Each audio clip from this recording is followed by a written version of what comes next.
Victor Mercer had always been a man of precision.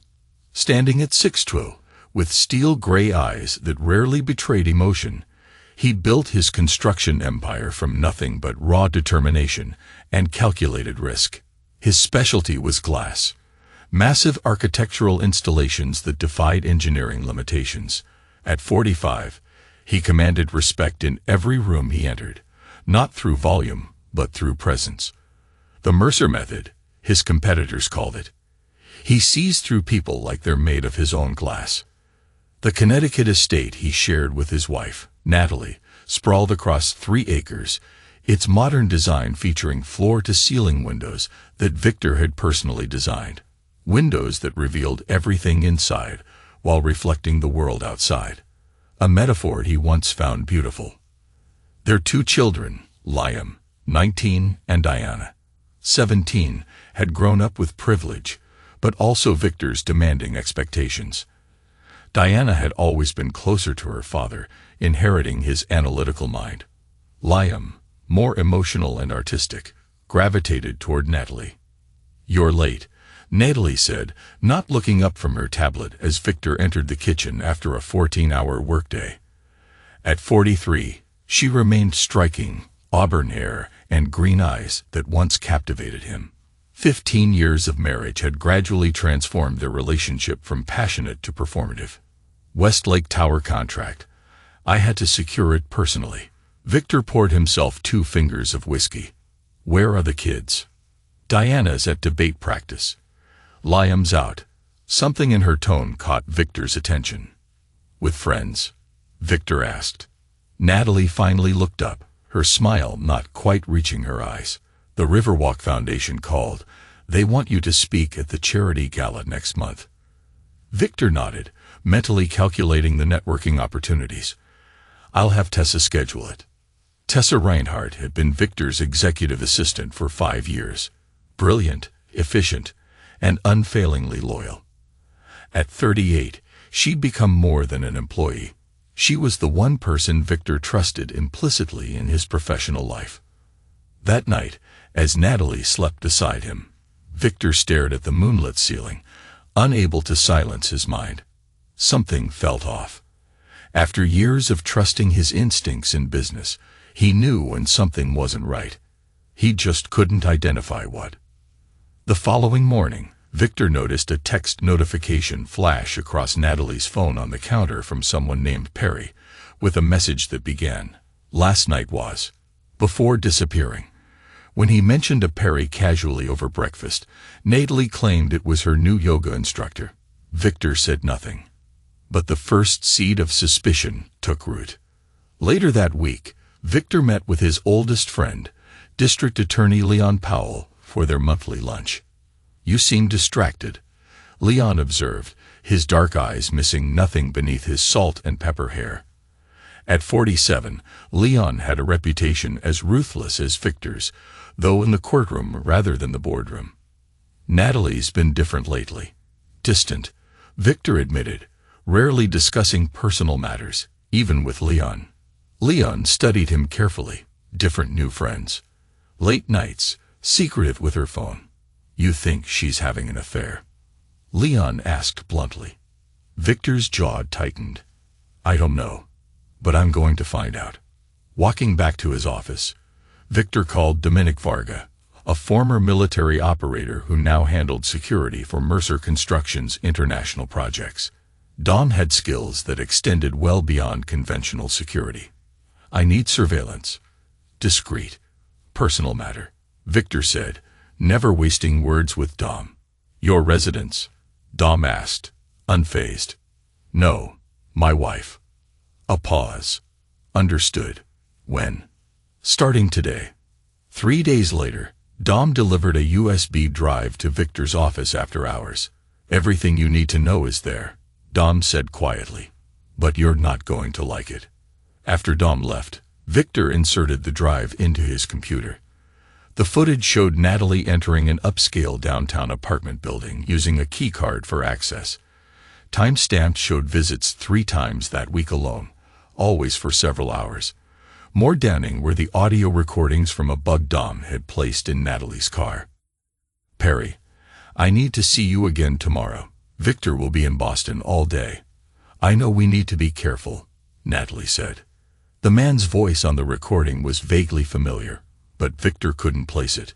The final recording, however, contained something that made Victor's blood freeze. What about the kids? Perry asked. Liam already knows. He's actually the one who introduced us. Diana would never understand. She worships Victor, Natalie replied. Victor closed the laptop.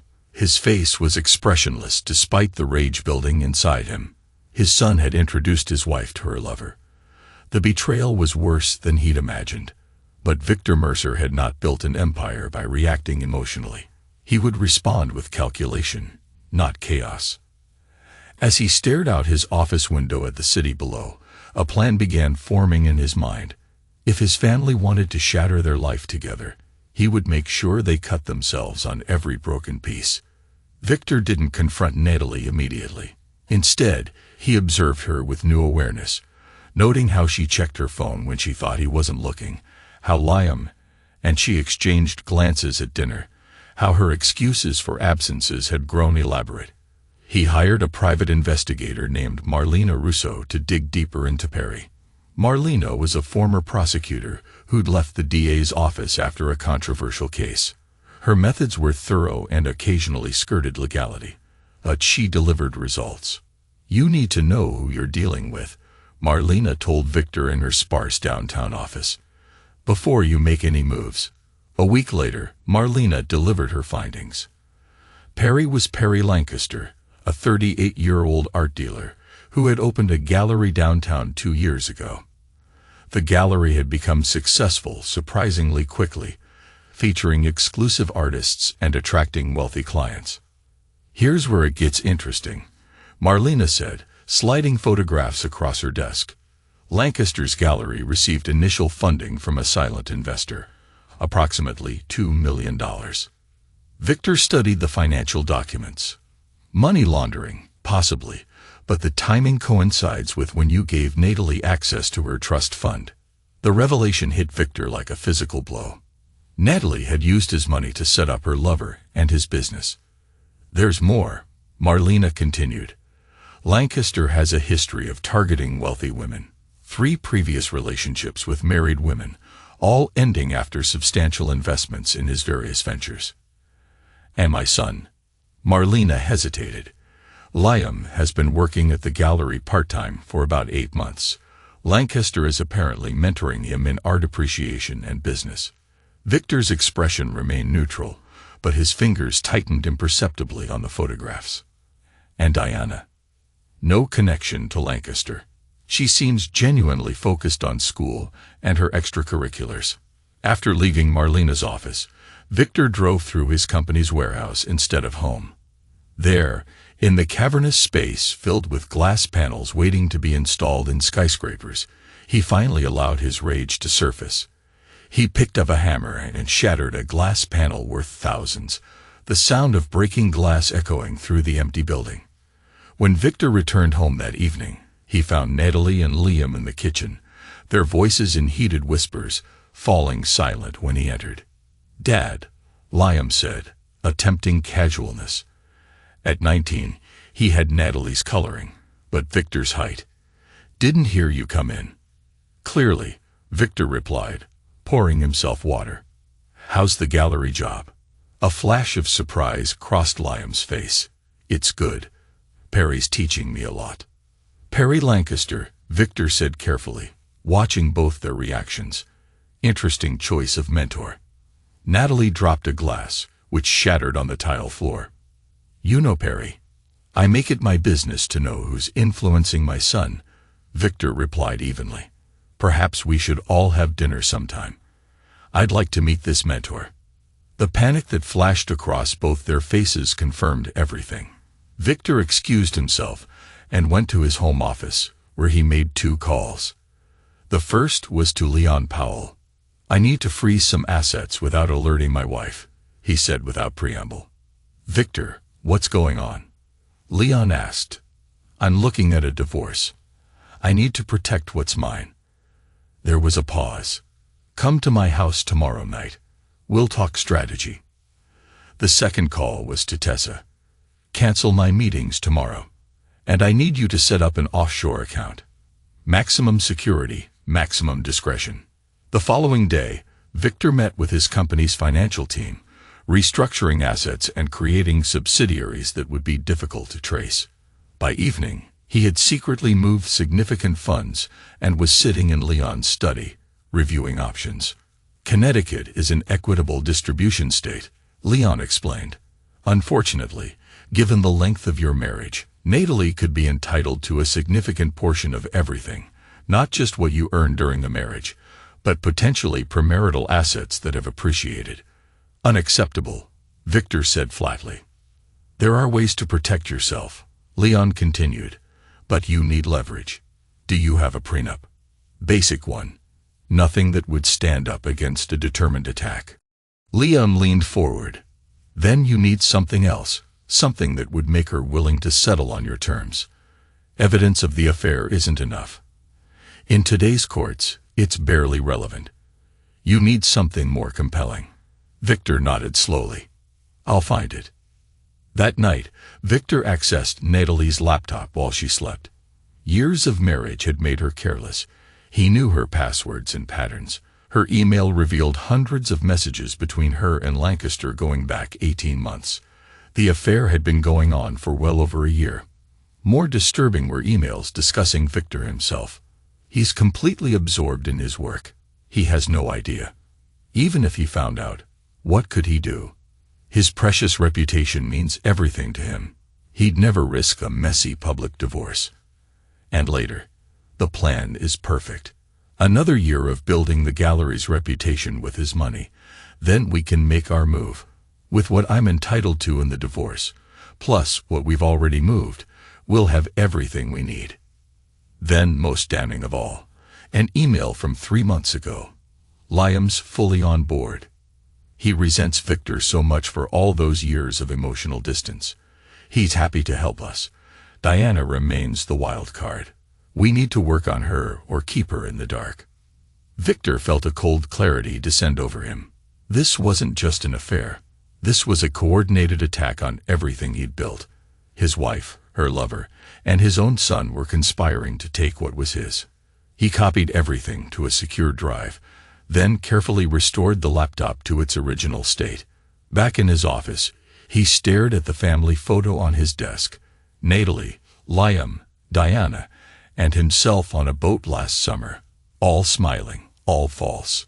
Victor opened his desk drawer and removed the photo from its frame, methodically tearing it into pieces, except for the portion showing Diana, that he carefully preserved and placed in his wallet. Let the game begin, he whispered to the empty room. Victor's plan required patience. For the next month, he maintained the appearance of normalcy, while meticulously assembling the pieces of his counterattack. He continued his routine of long work hours, giving Natalie and Liam the illusion that nothing had changed. Meanwhile, he cultivated a relationship with his daughter, the only family member who hadn't betrayed him. They began having weekly lunches, something Victor had never prioritized before. You seem different lately, Dad, Diana said during one such lunch. With her dark hair and analytical mind, she reminded Victor of himself at that age. Different how? He asked, genuinely curious about her perception. More present. She hesitated. Is everything okay with you and Mom? Victor studied his daughter carefully. Why do you ask? Diana looked uncomfortable. I overheard Liam on the phone. Something about you being distracted by work, and it being perfect timing for something. Victor nodded slowly, maintaining his composure.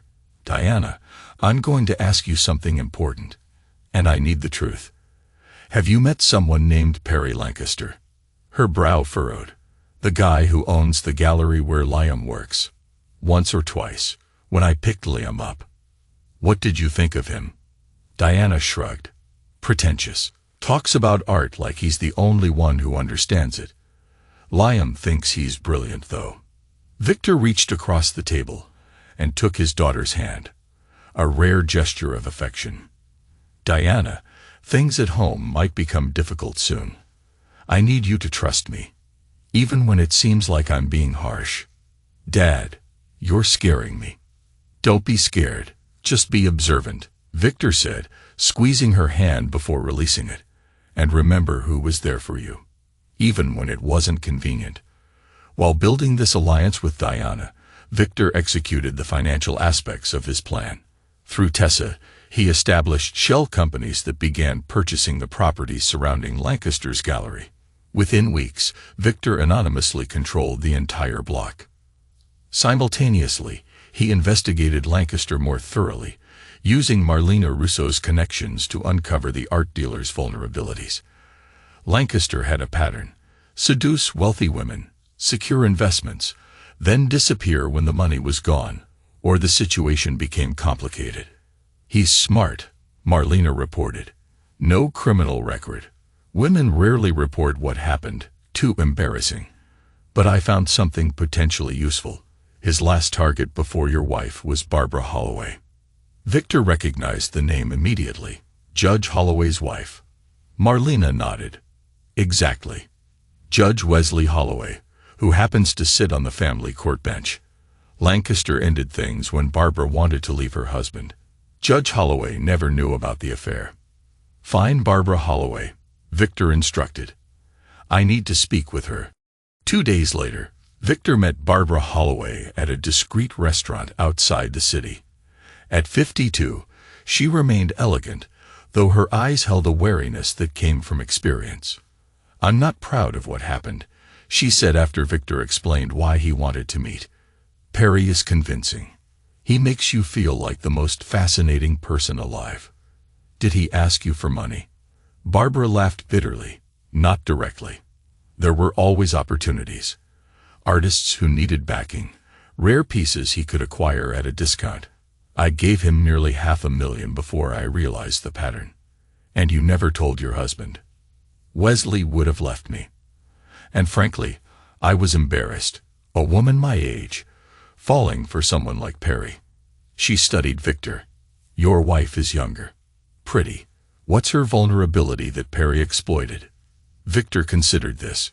Natalie has always felt overshadowed by my success, my focus on work.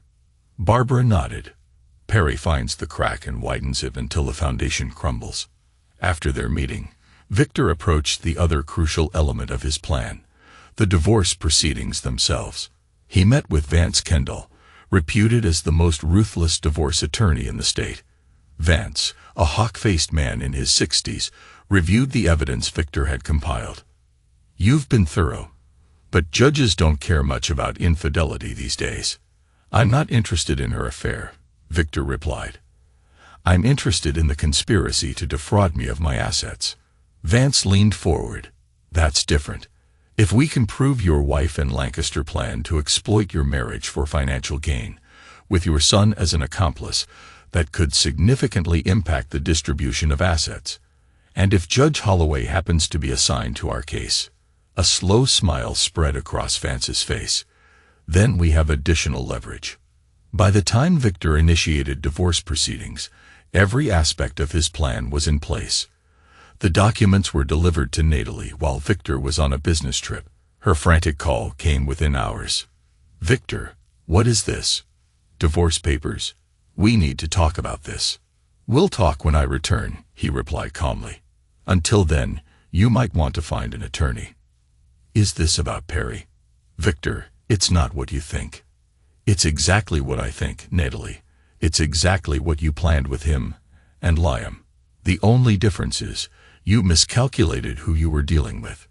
The stunned silence on her end confirmed she understood the game had changed. Victor ended the call and turned to Tessa, who had accompanied him on the trip. It's begun, he said simply. Tessa, who had been briefed on the situation, nodded. The construction crews are ready to start work around Lancaster's gallery tomorrow. Complete street closures, as you requested. Victor nodded. And the other matter.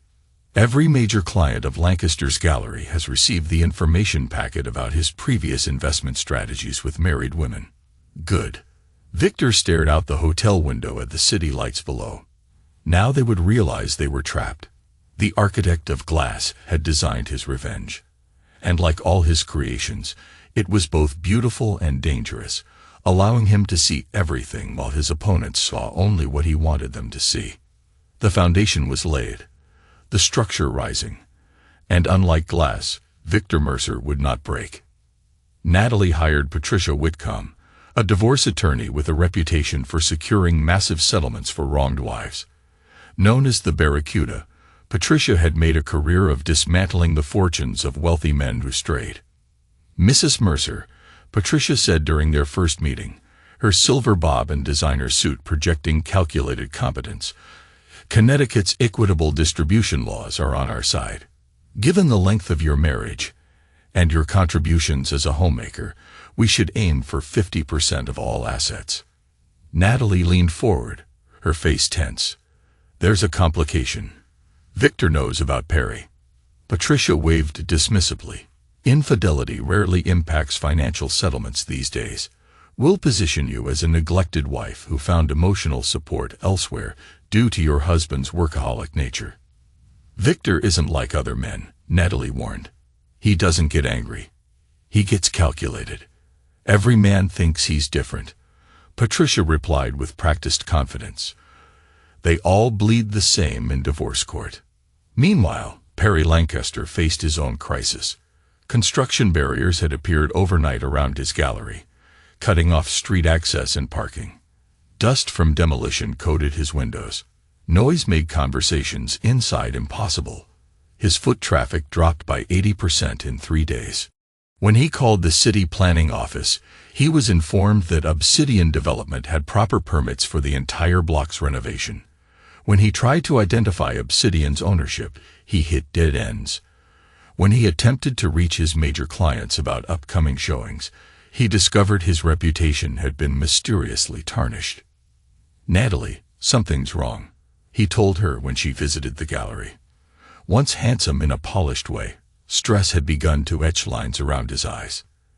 "It's like someone's targeting me specifically." "It's Victor," she said, watching workers jackhammer the sidewalk outside.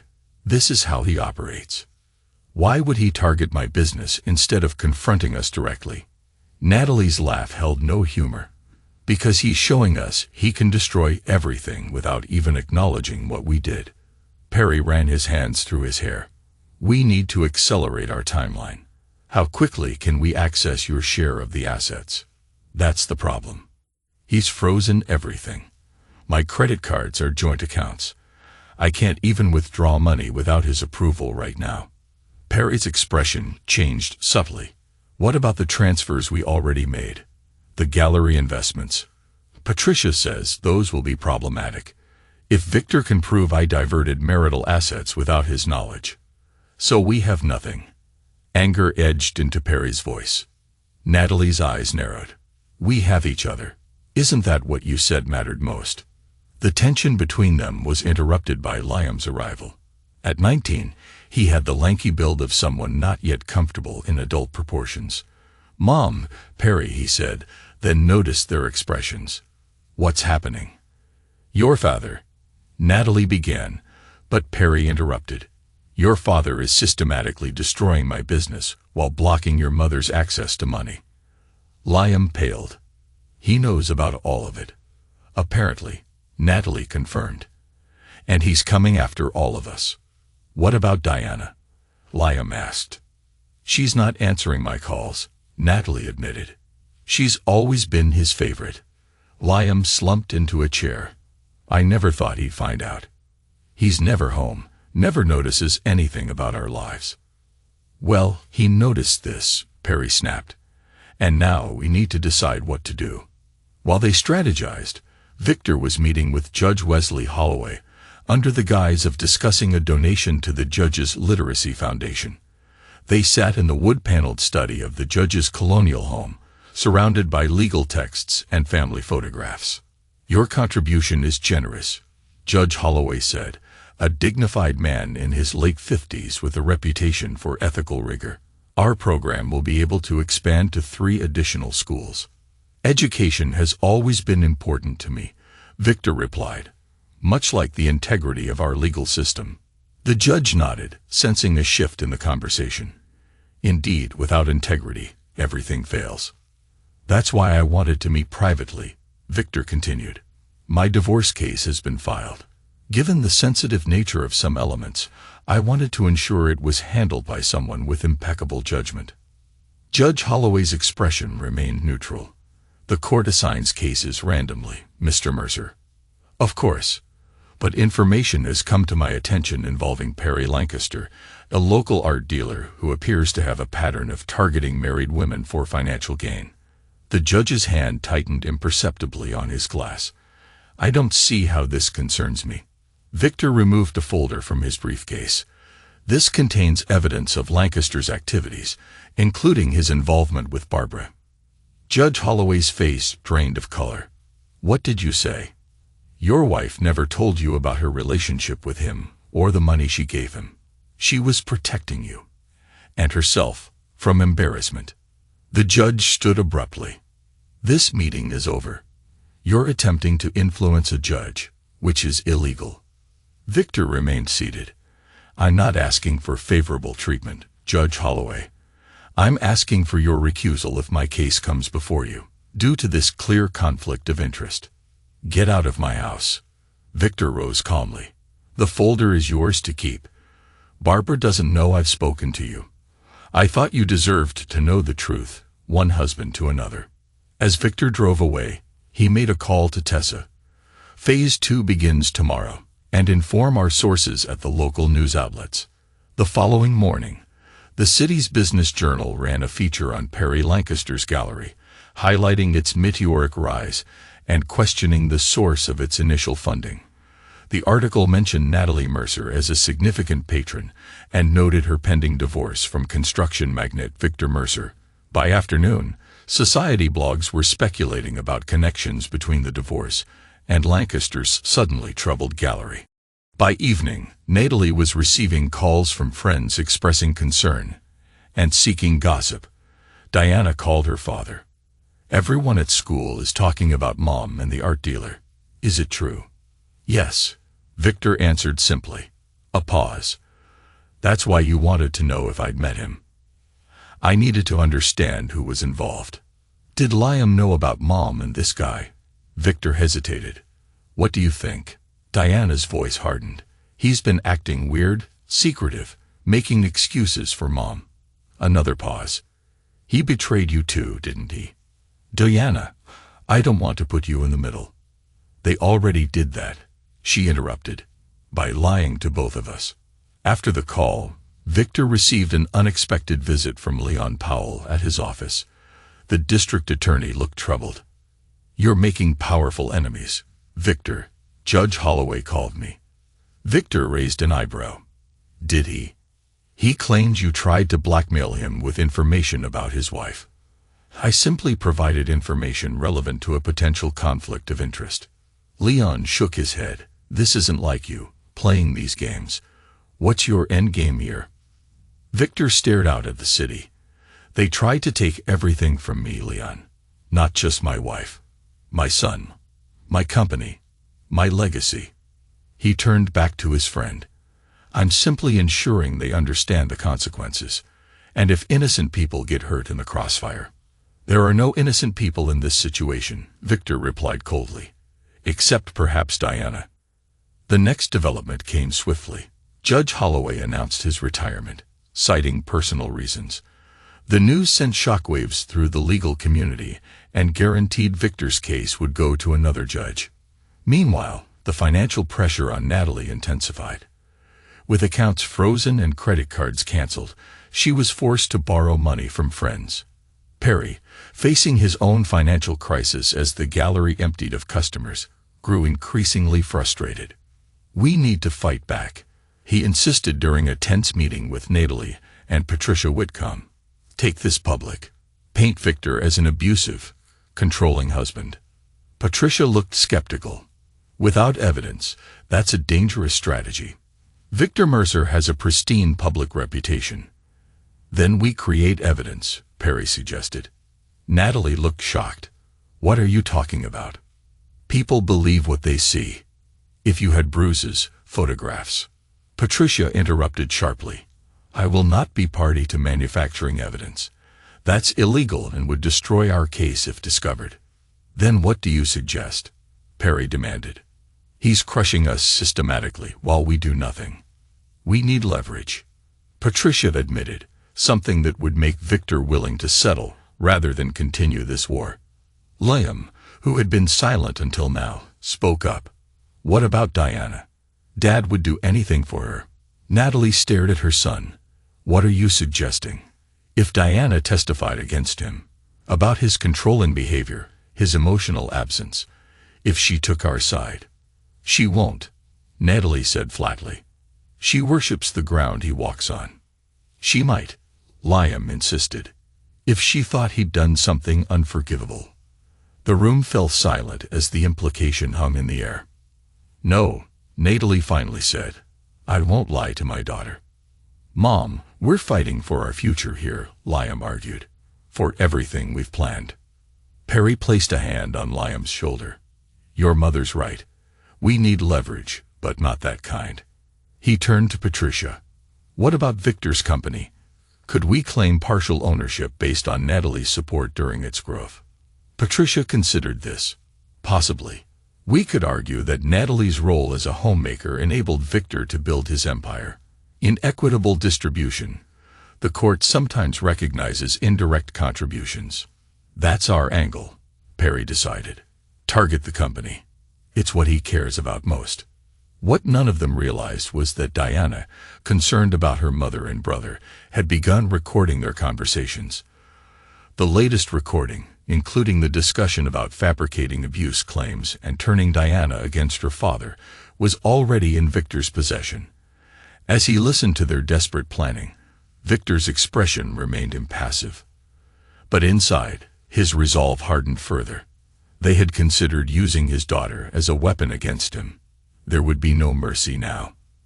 The first court hearing in the Mercer divorce case was scheduled before Judge Amelia Fontaine, a no-nonsense jurist with 20 years on the bench. The courtroom was packed, partly with legitimate observers, partly with individuals hired by Victor to ensure the proceedings would be witnessed by many. Patricia Whitcomb launched an aggressive opening salvo, portraying Natalie as a devoted wife abandoned emotionally by her workaholic husband. Mrs. Mercer supported her husband's ambitions for 15 years, raising their children while he built his empire. Now that she's found emotional support elsewhere, he seeks to punish her by cutting off all financial resources. Vance Kendall, Victor's attorney, responded with measured precision. This case isn't about infidelity or emotional abandonment. It's about conspiracy and fraud. We intend to prove that Mrs. Mercer, along with her paramour, Perry Lancaster, and the Mercer's son, Liam, conspired to divert marital assets and defraud Mr. Mercer of his rightfully earned property. Judge Fontaine regarded both attorneys sternly. Those are serious allegations, counselor. I assume you have evidence to support them. Substantial evidence, Your Honor, Vance confirmed, including communications between the involved parties detailing their plans. Natalie visibly paled, while Perry, seated in the gallery, clenched his jaw. Victor, at the defendant's table, maintained his characteristic stoicism. As the proceedings continued, Diana entered the courtroom, choosing a seat behind her father. Natalie's face brightened momentarily, until Diana deliberately avoided her gaze. During a recess, Natalie approached her daughter. Diana, please. You need to hear my side of this. I've heard enough. Diana replied coldly. From your own conversations with Perry and Liam. Natalie froze. What are you talking about? I recorded you, planning to lie about Dad, discussing how to turn me against him. The blood drained from Natalie's face. Diana, we were desperate. Your father is destroying us. No, Diana corrected. He's protecting himself from what you plan to do to him. She turned away, adding, I gave the recordings to Dad. When court resumed, the battle intensified. Patricia requested temporary spousal support for Natalie, citing her inability to access funds. Mrs. Mercer diverted approximately $2 million of marital assets to fund Mr. Lancaster's gallery, Vance countered. We submit that she has access to those funds if Mr. Lancaster would simply return them. Judge Fontaine turned to Natalie. Is this allegation accurate, Mrs. Mercer? Before Natalie could respond, Patricia intervened. My client made investments from joint funds, which she was entitled to do as Mr. Mercer's spouse, without his knowledge or consent, Vance added. The court grants temporary monthly support of $10,000, Judge Fontaine decided. Significantly less than requested, given the allegations of prior fund diversion. This amount covers reasonable living expenses only. This was a strategic loss Victor had anticipated, and one that furthered his larger plan by establishing a judicial acknowledgement of Natalie's suspicious financial activities. Outside the courthouse, reporters swarmed the parties. Victor declined comment, but Natalie, against Patricia's advice, spoke emotionally. My husband is using his power and wealth to punish me for falling in love with someone else. He's trying to destroy Perry's business and turn my children against me. Her words, carefully edited, appeared on local news that evening, making her appear entitled rather than wronged. Meanwhile, Perry faced his own crisis. The gallery's landlord, now secretly owned by Victor through one of his shell companies, had doubled the rent and cited building code violations requiring immediate expensive repairs. This is targeted harassment, Perry argued during a meeting with the property management company. These violations weren't issues last month. The manager, following Victor's instructions, remained impassive. The building was recently inspected more thoroughly due to the nearby construction. These violations must be addressed within 30 days, or we will be forced to terminate your lease. Simultaneously, several artists whose work formed the backbone of Perry's gallery received anonymous information packets detailing his history with previous wealthy women investors. By week's end, 3 had withdrawn their collections. Perry's frustration boiled over during a late-night argument with Natalie at his apartment. He's methodically destroying everything. And you still have access to your children, a support payment. What do I have? He hurled a glass against the wall, shattering it. Natalie stepped back, seeing a side of Perry she hadn't witnessed before. This isn't my fault. We couldn't have known Victor would react this way. You should have known. He's your husband of 15 years. Perry's handsome face contorted with rage. You said he was oblivious, too caught up in work to notice anything. I was wrong, Natalie admitted quietly. Well, your mistake is costing me everything, Perry snapped. Maybe if you'd been more careful about the money transfers, we'd have something left. A chill ran through Natalie. Is that what this is really about? The money? Perry caught himself, forcing his features to soften. Of course not. I'm just under immense pressure. We both are. But something had changed between them. A crack had formed in their united front. Liam, meanwhile, found himself increasingly isolated. His friends from the university art program distanced themselves as rumors spread about his role in the scandalous divorce. Diana refused to speak to him, and his position at the gallery became meaningless as customers dwindled. He arranged to meet Victor at his office, neutral territory for a conversation long overdue. Dad, Liam began, sitting stiffly across from Victor's imposing desk. This has gone far enough. Victor regarded his son impassively. Has it? You're destroying Mom and Perry. And you don't even care how this affects me and Diana. Diana made her choice, Victor replied coolly. She chose truth over conspiracy. What choice did you make, Liam? Liam flushed. You were never there. For any of us. Mom was lonely. So lonely, she needed $2 million to console her, Victor interrupted. Or was that your mentor's idea? Perry saw my potential when you never did, Liam shot back. He actually cared about my interests instead of trying to force me into your mold. And in return, you helped him win over your mother and plan to take what I've built. Victor's voice remained steady, but his eyes hardened. Tell me, when did you become comfortable with betraying your own father? Liam stood abruptly. This is useless. I just came to ask you to be reasonable about the settlement. Let Mom have what she deserves so we can all move on. What she deserves, Victor repeated. And what do you think you deserve, Liam? Something in his father's tone made Liam pause at the door. What does that mean? It means actions have consequences, all actions by everyone involved. Liam left shaken, sensing the implicit threat beneath his father's controlled exterior. The next development blindsided Natalie and her team.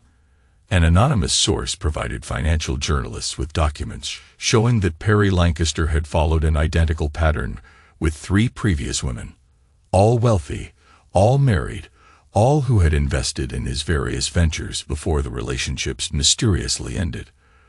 When confronted by Patricia about this history, Perry claimed the situations were different. Those were business arrangements that evolved into brief, personal relationships. What Natalie and I have is real. Patricia wasn't convinced. The pattern is damaging, Mr. Lancaster. It suggests you target wealthy married women specifically for financial gain. That's absurd, Perry insisted, though his confidence had visibly eroded. The tension between Perry and Natalie escalated as the financial and public pressure mounted. During another court hearing, Victor's team introduced evidence of the money transfers to Lancaster's gallery, along with emails between Natalie and Perry discussing how to access more of Victor's assets. Judge Fontaine's expression grew increasingly stern as the evidence accumulated. Mrs. Mercer, these communications suggest a deliberate attempt to divert marital assets. Do you deny their authenticity? Before Natalie could respond, Patricia requested a brief recess to confer with her client. In the conference room, Patricia confronted Natalie. Why didn't you tell me the full extent of these transfers? Were these explicit discussions about taking Victor's money? It wasn't like that, Natalie insisted.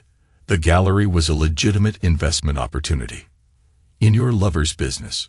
Patricia's voice dripped with skepticism. While discussing Victor's ignorance of your activities, this isn't just an affair, Natalie. This looks like fraud. When they returned to court, Patricia attempted damage control, arguing that the communications were taken out of context. But the damage was done. Judge Fontaine ordered a full accounting of all assets Natalie had transferred to Lancaster or any entities he controlled. As they left the courthouse, Natalie saw Perry watching from a distance, his expression unreadable. When she approached, he turned away. Perry, wait, she called, catching up to him on the courthouse steps. This isn't working, he said tightly. Your husband is too powerful, too connected. He's going to destroy everything.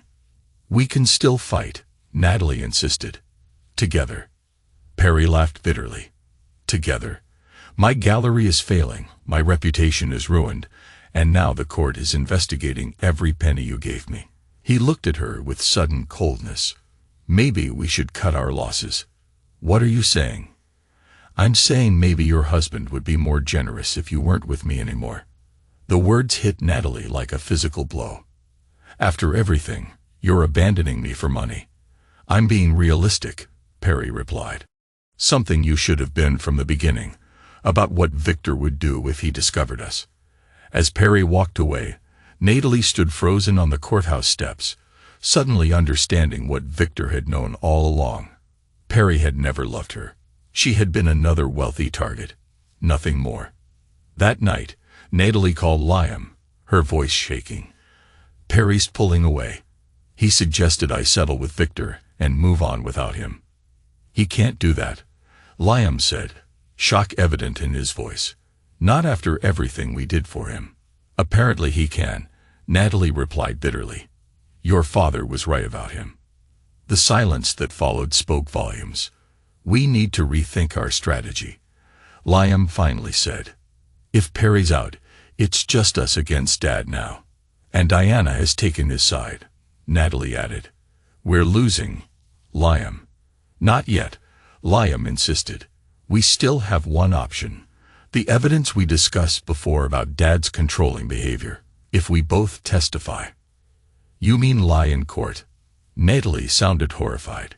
It's not entirely a lie, Liam argued. He was controlling, emotionally distant. We just need to emphasize certain aspects. Perjury is a crime, Liam. So is fraud, Mom, which is what they're accusing us of right now. The conversation ended unresolved, but a seed had been planted. As Victor's methodical pressure continued to mount, the temptation to fight back by any means necessary grew stronger for both Natalie and Liam. What they didn't realize was that Victor had anticipated this desperation. Every move they made now would only bring them closer to the trap he had meticulously constructed, a trap designed not just to win the divorce, but to reveal the true nature of those who had betrayed him. The crucible was heating, and soon the impurities would rise to the surface for all to see. The day of the final divorce hearing arrived with a tension that seemed to electrify the courtroom. News of the high-profile case had spread, drawing spectators and reporters who packed the gallery. Judge Fontaine entered, her expression grave as she surveyed the assembled parties. Victor sat beside Vance Kendall, impeccably dressed and impassive. Across the aisle, Natalie appeared strained, dark circles beneath her eyes despite careful makeup. Patricia Whitcomb whispered final instructions to her client as the proceedings began. "Before we continue," Judge Fontaine announced, "I want to address an issue that has come to the court's attention. There have been allegations of potential witness tampering and preparation of false testimony." Her sharp gaze swept the room. "I remind everyone that perjury is a serious offense carrying potential jail time." Victor's face remained expressionless, but Natalie paled visibly. Patricia rose quickly. "Your Honor, my client categorically denies any such allegations." "Let's proceed then," the judge replied. "Mrs. Mercer's team may present their case."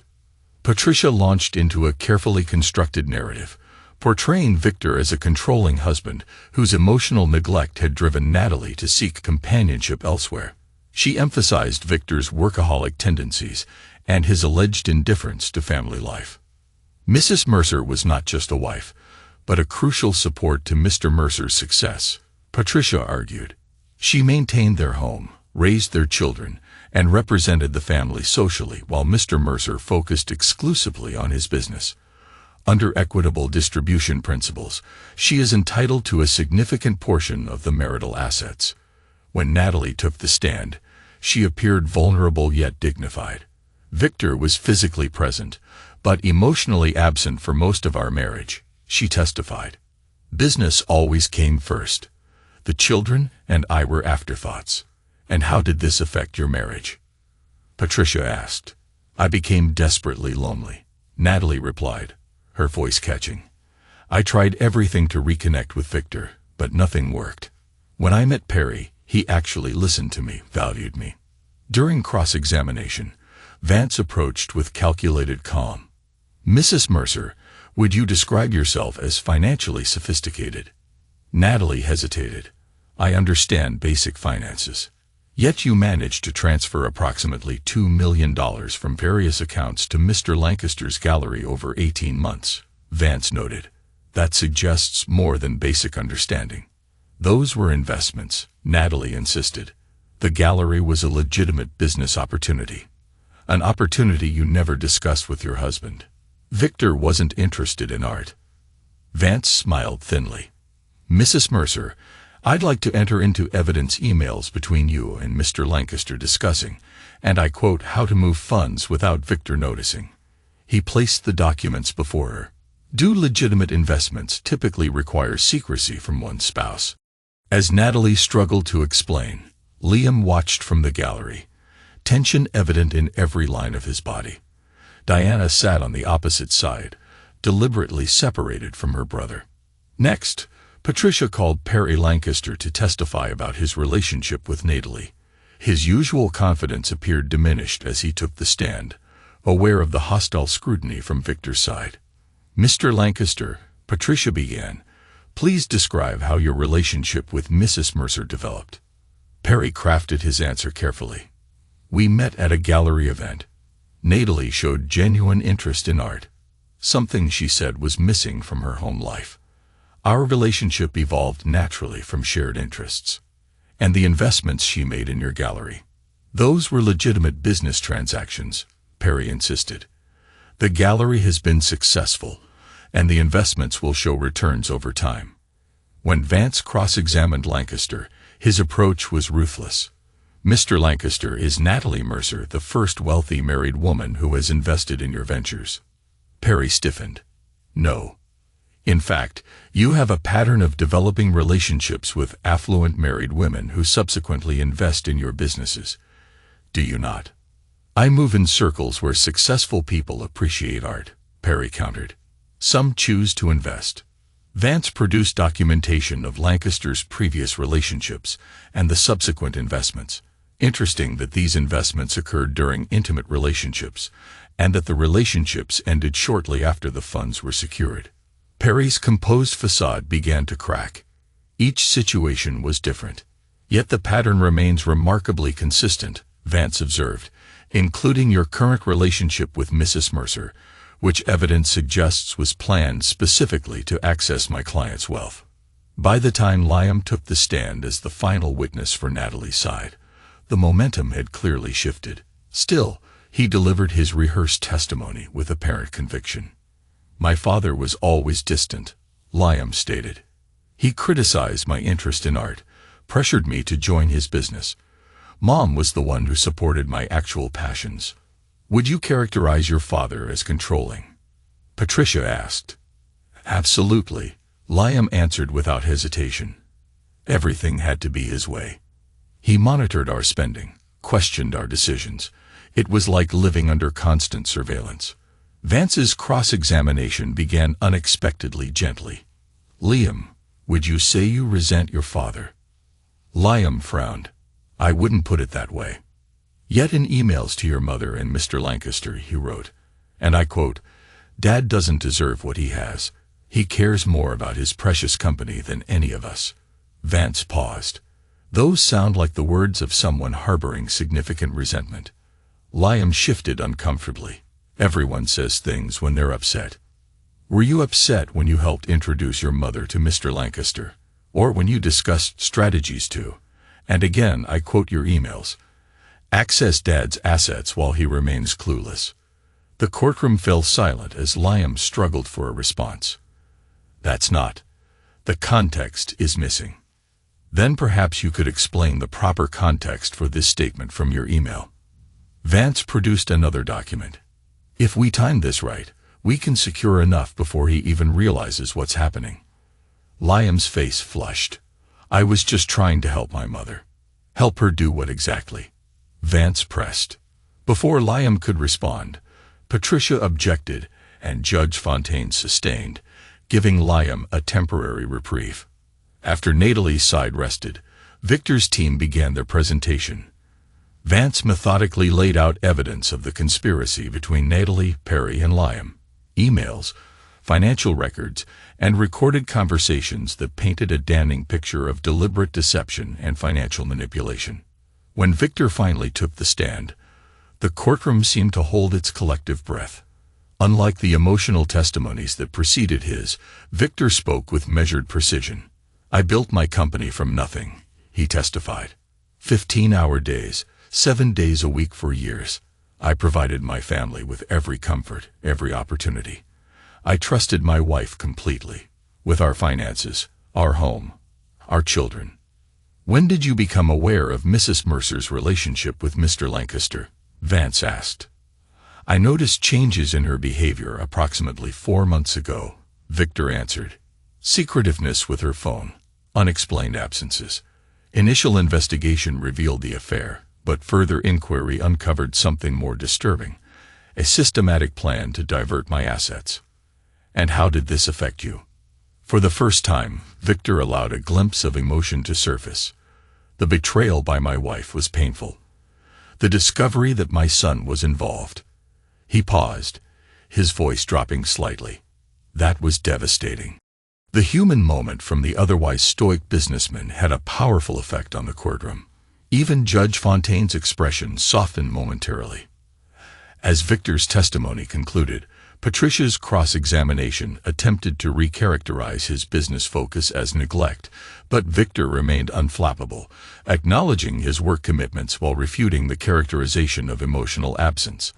"I attended every important event in my children's lives," he stated firmly. "I may not have been demonstrative, but my family knew they were my priority. Why else would I have given Natalie complete access to our finances? That was an act of trust she betrayed. When both sides had presented their cases, Judge Fontaine announced she would review the evidence before making her decision. This court will recess for 1 hour. During the recess, an unexpected drama unfolded in the courthouse corridor. Perry Lancaster approached Natalie, his expression tense. "We need to talk," he said quietly. "This isn't going well." Natalie looked at him coldly. "Now you want to talk, after suggesting I settle without you. Be realistic, Natalie. Victor has outmaneuvered us at every turn. The evidence is overwhelming." "So you're abandoning ship," she said bitterly.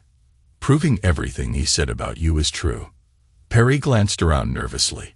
"I can't afford to be implicated in fraud. My career would never recover." "Our relationship was a fraud," Natalie realized aloud. Victor saw it from the beginning. Their argument attracted attention, including from Liam, who approached with growing alarm. "What's happening?" "Perry's cutting a deal," Natalie informed her son, her voice tight with anger. "Saving himself." "You can't," Liam told Perry, panic edging into his voice. "If you turn on us now—" "I have to protect myself," Perry interrupted. "You should do the same." As their confrontation escalated, Diana observed from a distance, recording the interaction on her phone at Victor's earlier request. When court resumed, the atmosphere had changed palpably. Judge Fontaine addressed the crowded room. "Before I announce my decision, I want to address a matter brought to my attention during recess." She looked toward Victor's table. "Mr. Kendall, I understand you have additional evidence to present." Vance stood. "Yes, Your Honor. We've received information regarding potential perjury by witnesses for Mrs. Mercer." Patricia shot to her feet. "Objection. This is highly irregular, Your Honor. I'll hear the evidence before ruling on its admissibility," Judge Fontaine decided. "Proceed, Mr. Kendall." "Your Honor, we have reason to believe Mrs. Mercer and her son coordinated false testimony regarding Mr. Mercer's behavior. Additionally, new evidence suggests Mr. Lancaster has already begun distancing himself from Mrs. Mercer now that the financial scheme appears to be failing." Murmurs rippled through the courtroom as Vance continued. "We request permission to present this new evidence before Your Honor makes her decision." Judge Fontaine considered the request. "I'll allow it." What followed was the moment Victor had meticulously engineered. Vance presented recordings of conversations between Natalie, Perry, and Liam discussing the fabrication of testimony about Victor's controlling behavior. He submitted the recent video Diana had captured, showing Perry attempting to separate himself from the others. Most damning was a recording from the previous evening of Liam coaching Natalie on specific false claims to make during testimony. "Just say he monitored your spending obsessively," Liam's voice echoed through the courtroom, "and that he isolated you from friends who didn't meet his standards." "But that wasn't true," Natalie had objected. "It doesn't matter," Liam had replied. "It's what the judge needs to hear." The courtroom fell completely silent as the recording ended. Natalie's face had gone ashen. Liam stared at the floor. Perry Lancaster had shrunk in his seat, visibly trying to distance himself from the proceedings. Judge Fontaine's expression had transformed to one of barely contained fury. "Mrs. Mercer, Mr. Mercer," she addressed the former couple, "approach the bench with your attorneys." Once they stood before her, the judge spoke in a low, controlled voice. "I have been a judge for 20 years. In that time, I have seen many bitter divorces, many deceptions, but rarely have I seen such calculated dishonesty as displayed in this case." She turned to Natalie. "Mrs. Mercer, the evidence strongly suggests you committed perjury and conspired to defraud your husband. Under normal circumstances, I would refer this matter for criminal prosecution immediately."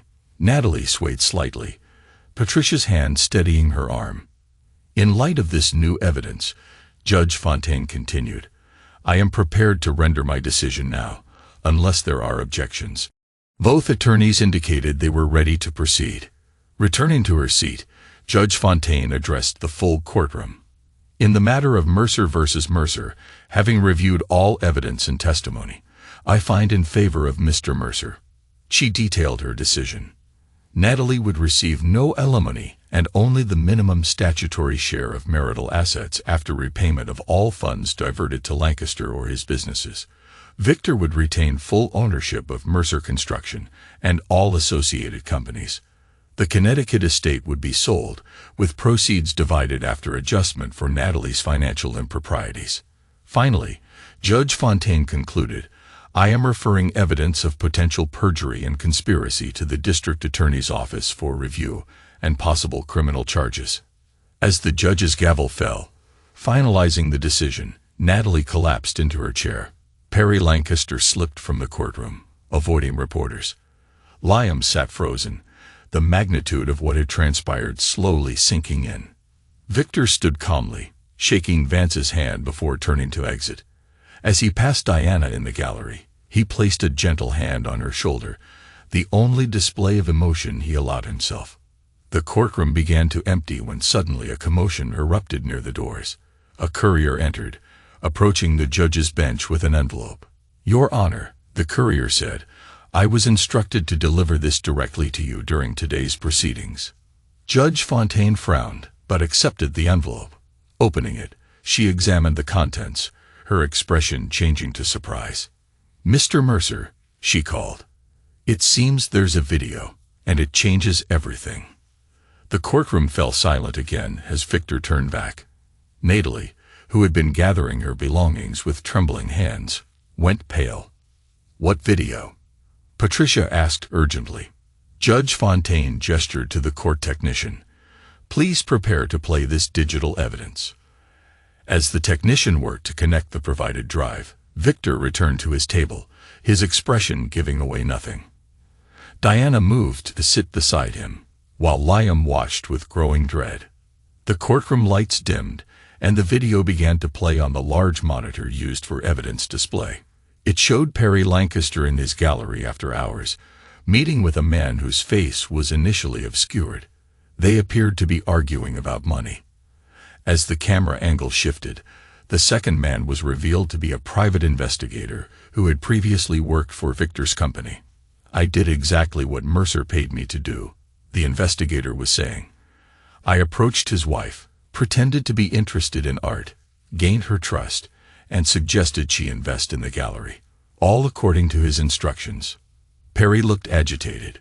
But he's destroying my business now. This wasn't our agreement. There was no agreement. The investigator laughed. You were a pawn, Lancaster. Victor Mercer suspected his wife's loyalty. He needed to test her and his son. You were just the bait.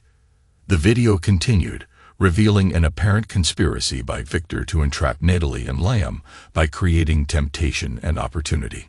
The investigator detailed how he had been paid to assume the identity of Perry Lancaster, seduce Natalie, and encourage her to divert funds, all to test whether she would betray Victor.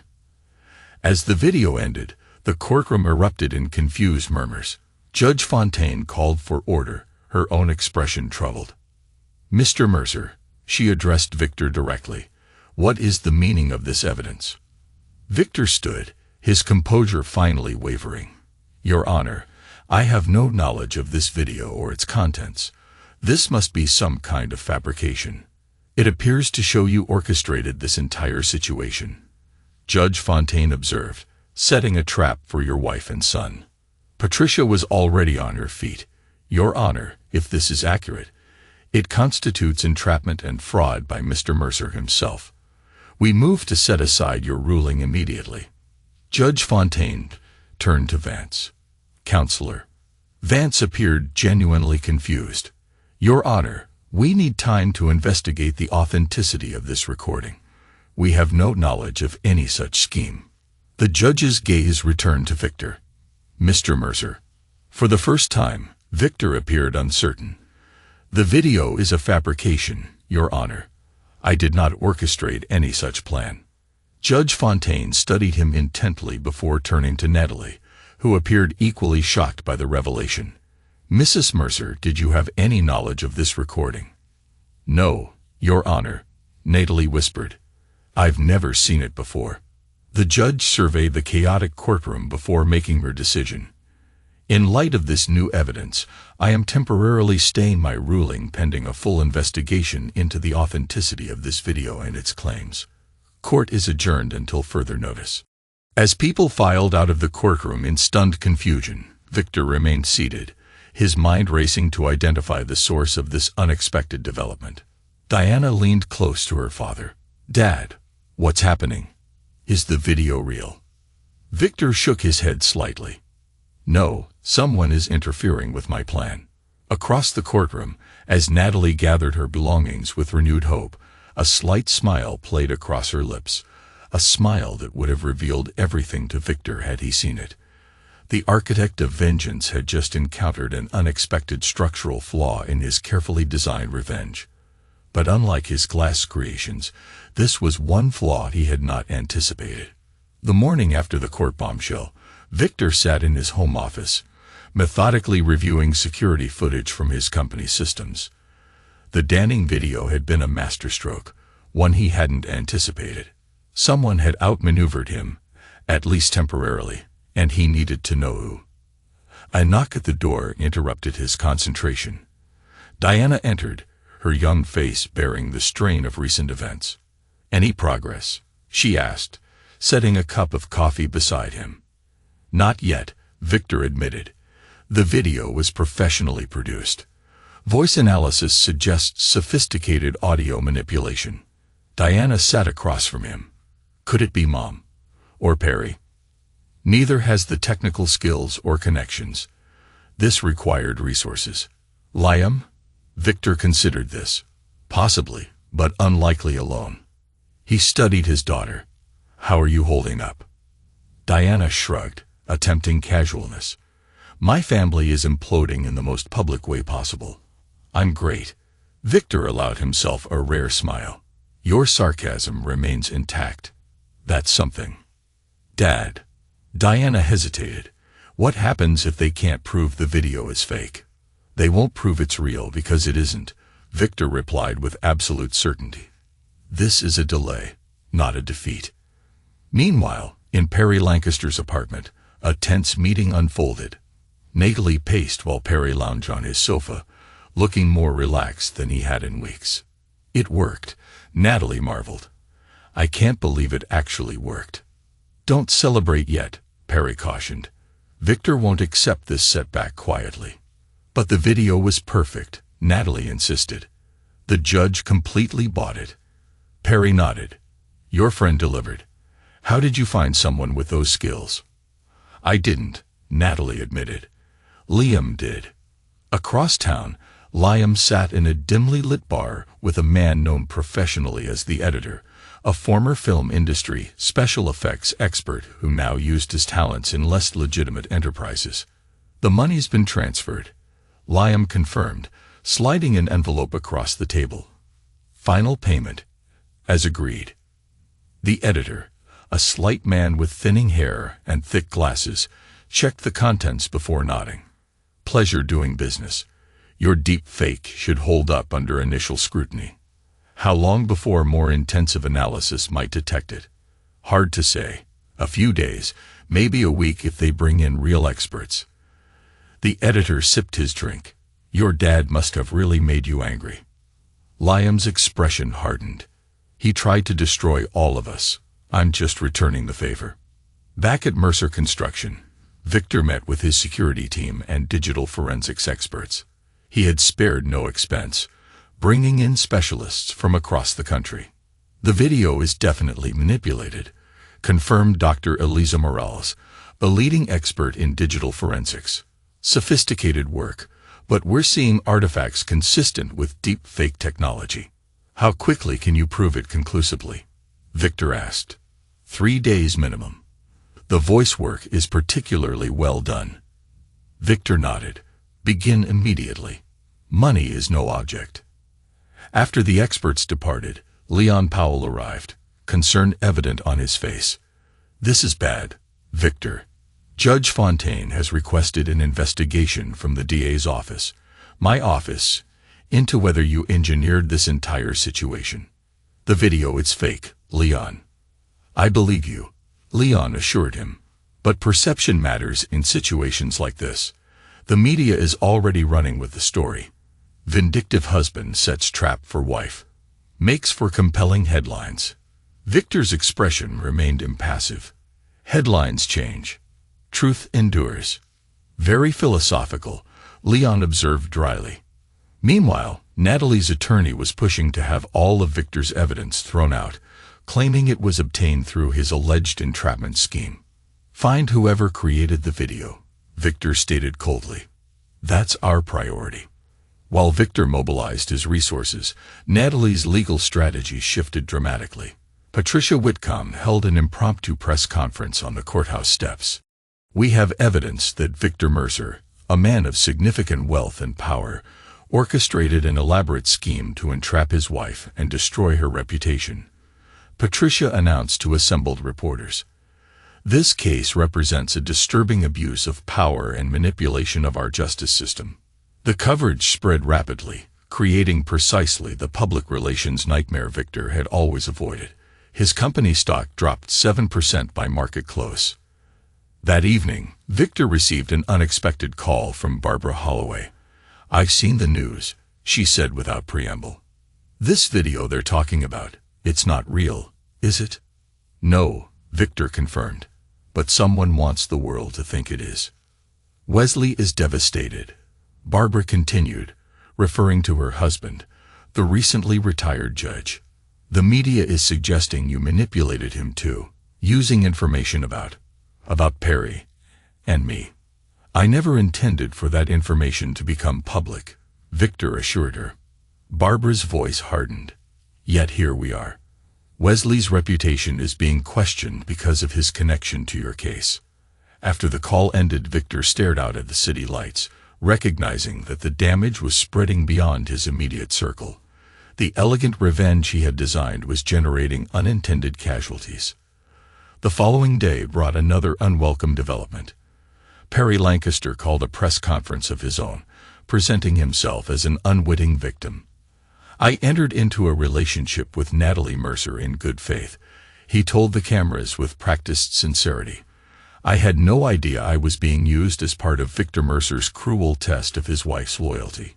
My gallery, my reputation, my livelihood have all been damaged by Mr. Mercer's vindictive actions. The performance was compelling, generating additional sympathy for Natalie's side. Victor watched the coverage from his office, his expression unreadable as Tessa entered with more news. Sir, several major clients have requested meetings to discuss their contracts, she reported. The publicity is making them nervous.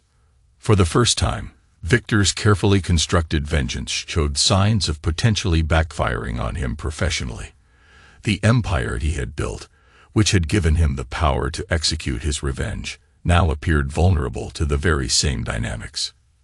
That night, Victor received another unexpected visitor. Liam appeared at his door, seeming both defiant and apprehensive. We need to talk, Liam said, stepping past his father into the house without waiting for an invitation. About the video you helped create, Victor asked calmly, closing the door. Liam froze momentarily before recovering. I don't know what you're talking about. Digital forensics has advanced considerably, Victor noted, leading the way to his study. We've identified markers consistent with manipulation. Tracing the source is merely a matter of time. Liam's confidence visibly wavered. You can't prove anything. I don't need to prove it to know it. Victor studied his son. Why are you here, Liam? After a moment of internal struggle, Liam spoke. To offer a truce. This is getting out of hand.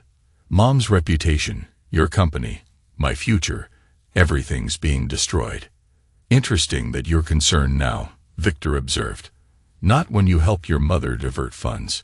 Not when you conspired with Lancaster. Only when your countermove threatens to fail. People make mistakes, Liam argued. Mom, we never meant for things to go this far. There was nothing accidental about your actions, Victor corrected him. You made deliberate choices, repeatedly, over an extended period. And your response has been proportionate. Liam challenged.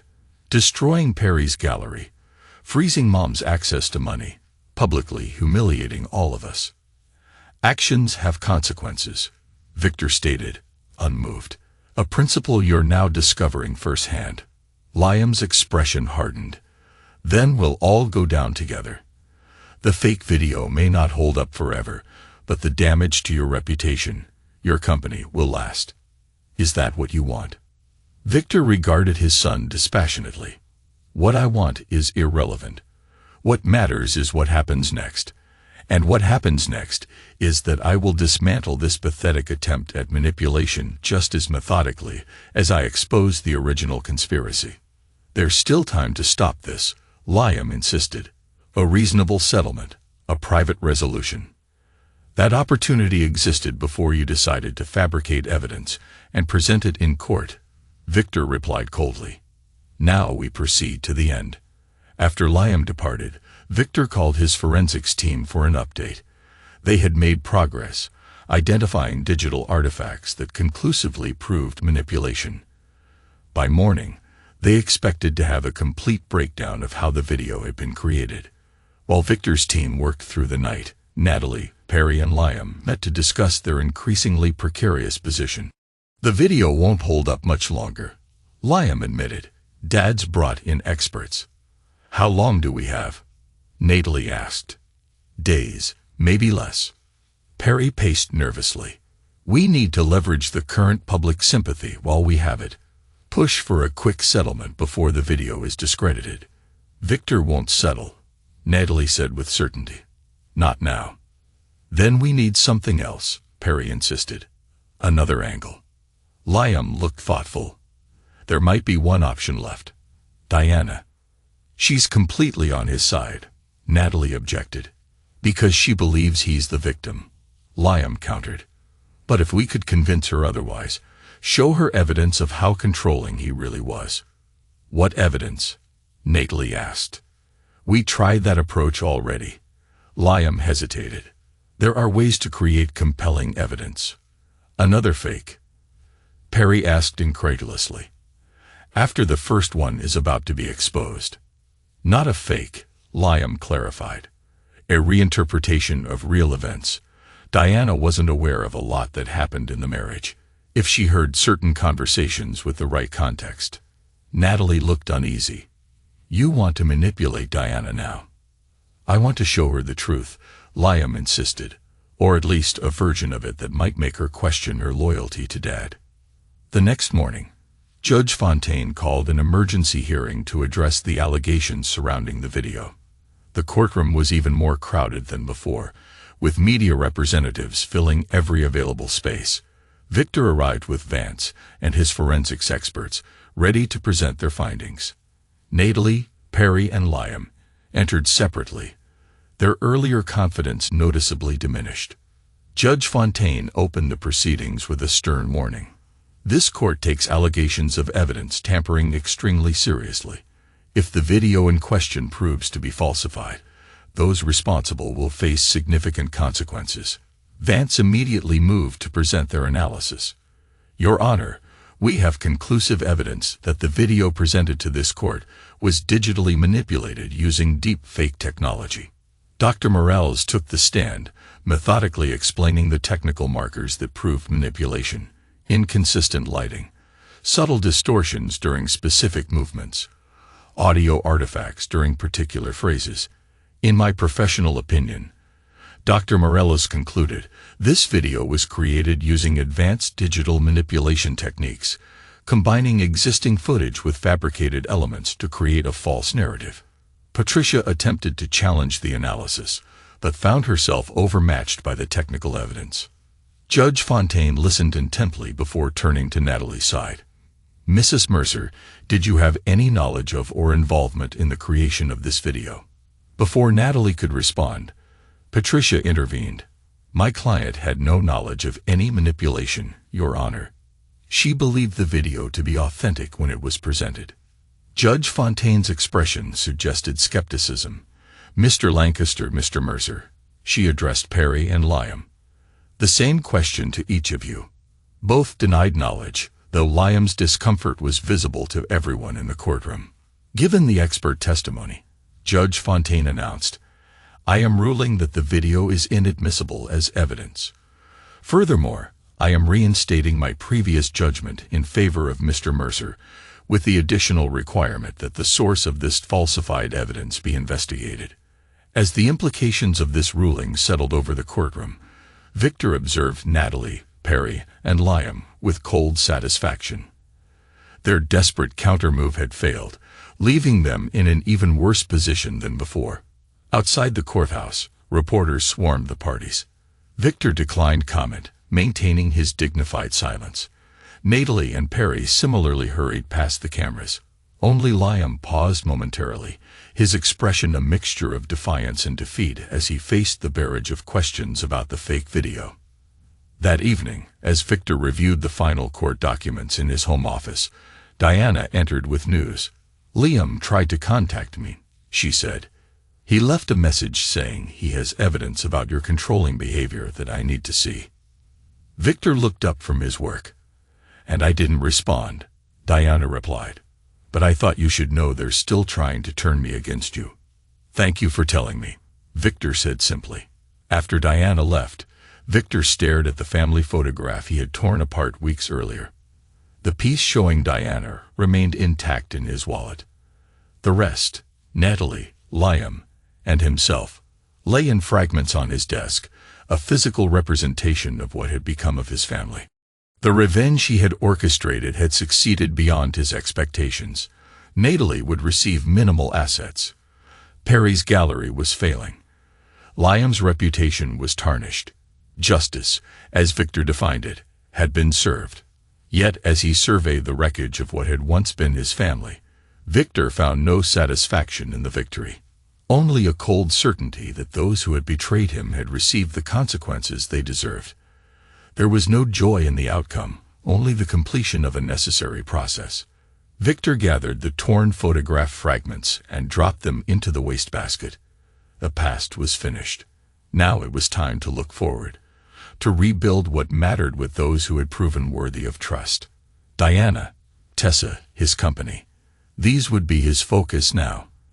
The glass had shattered, but Victor Mercer would not cut himself on the broken pieces. He would simply walk away, leaving those who had betrayed him to bleed. 1 week after Judge Fontaine reinstated her ruling, Victor received an unexpected message from District Attorney Leon Powell, requesting an urgent meeting.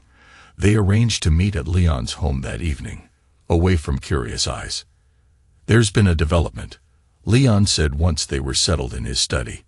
"The investigation into the fake video has uncovered some concerning connections."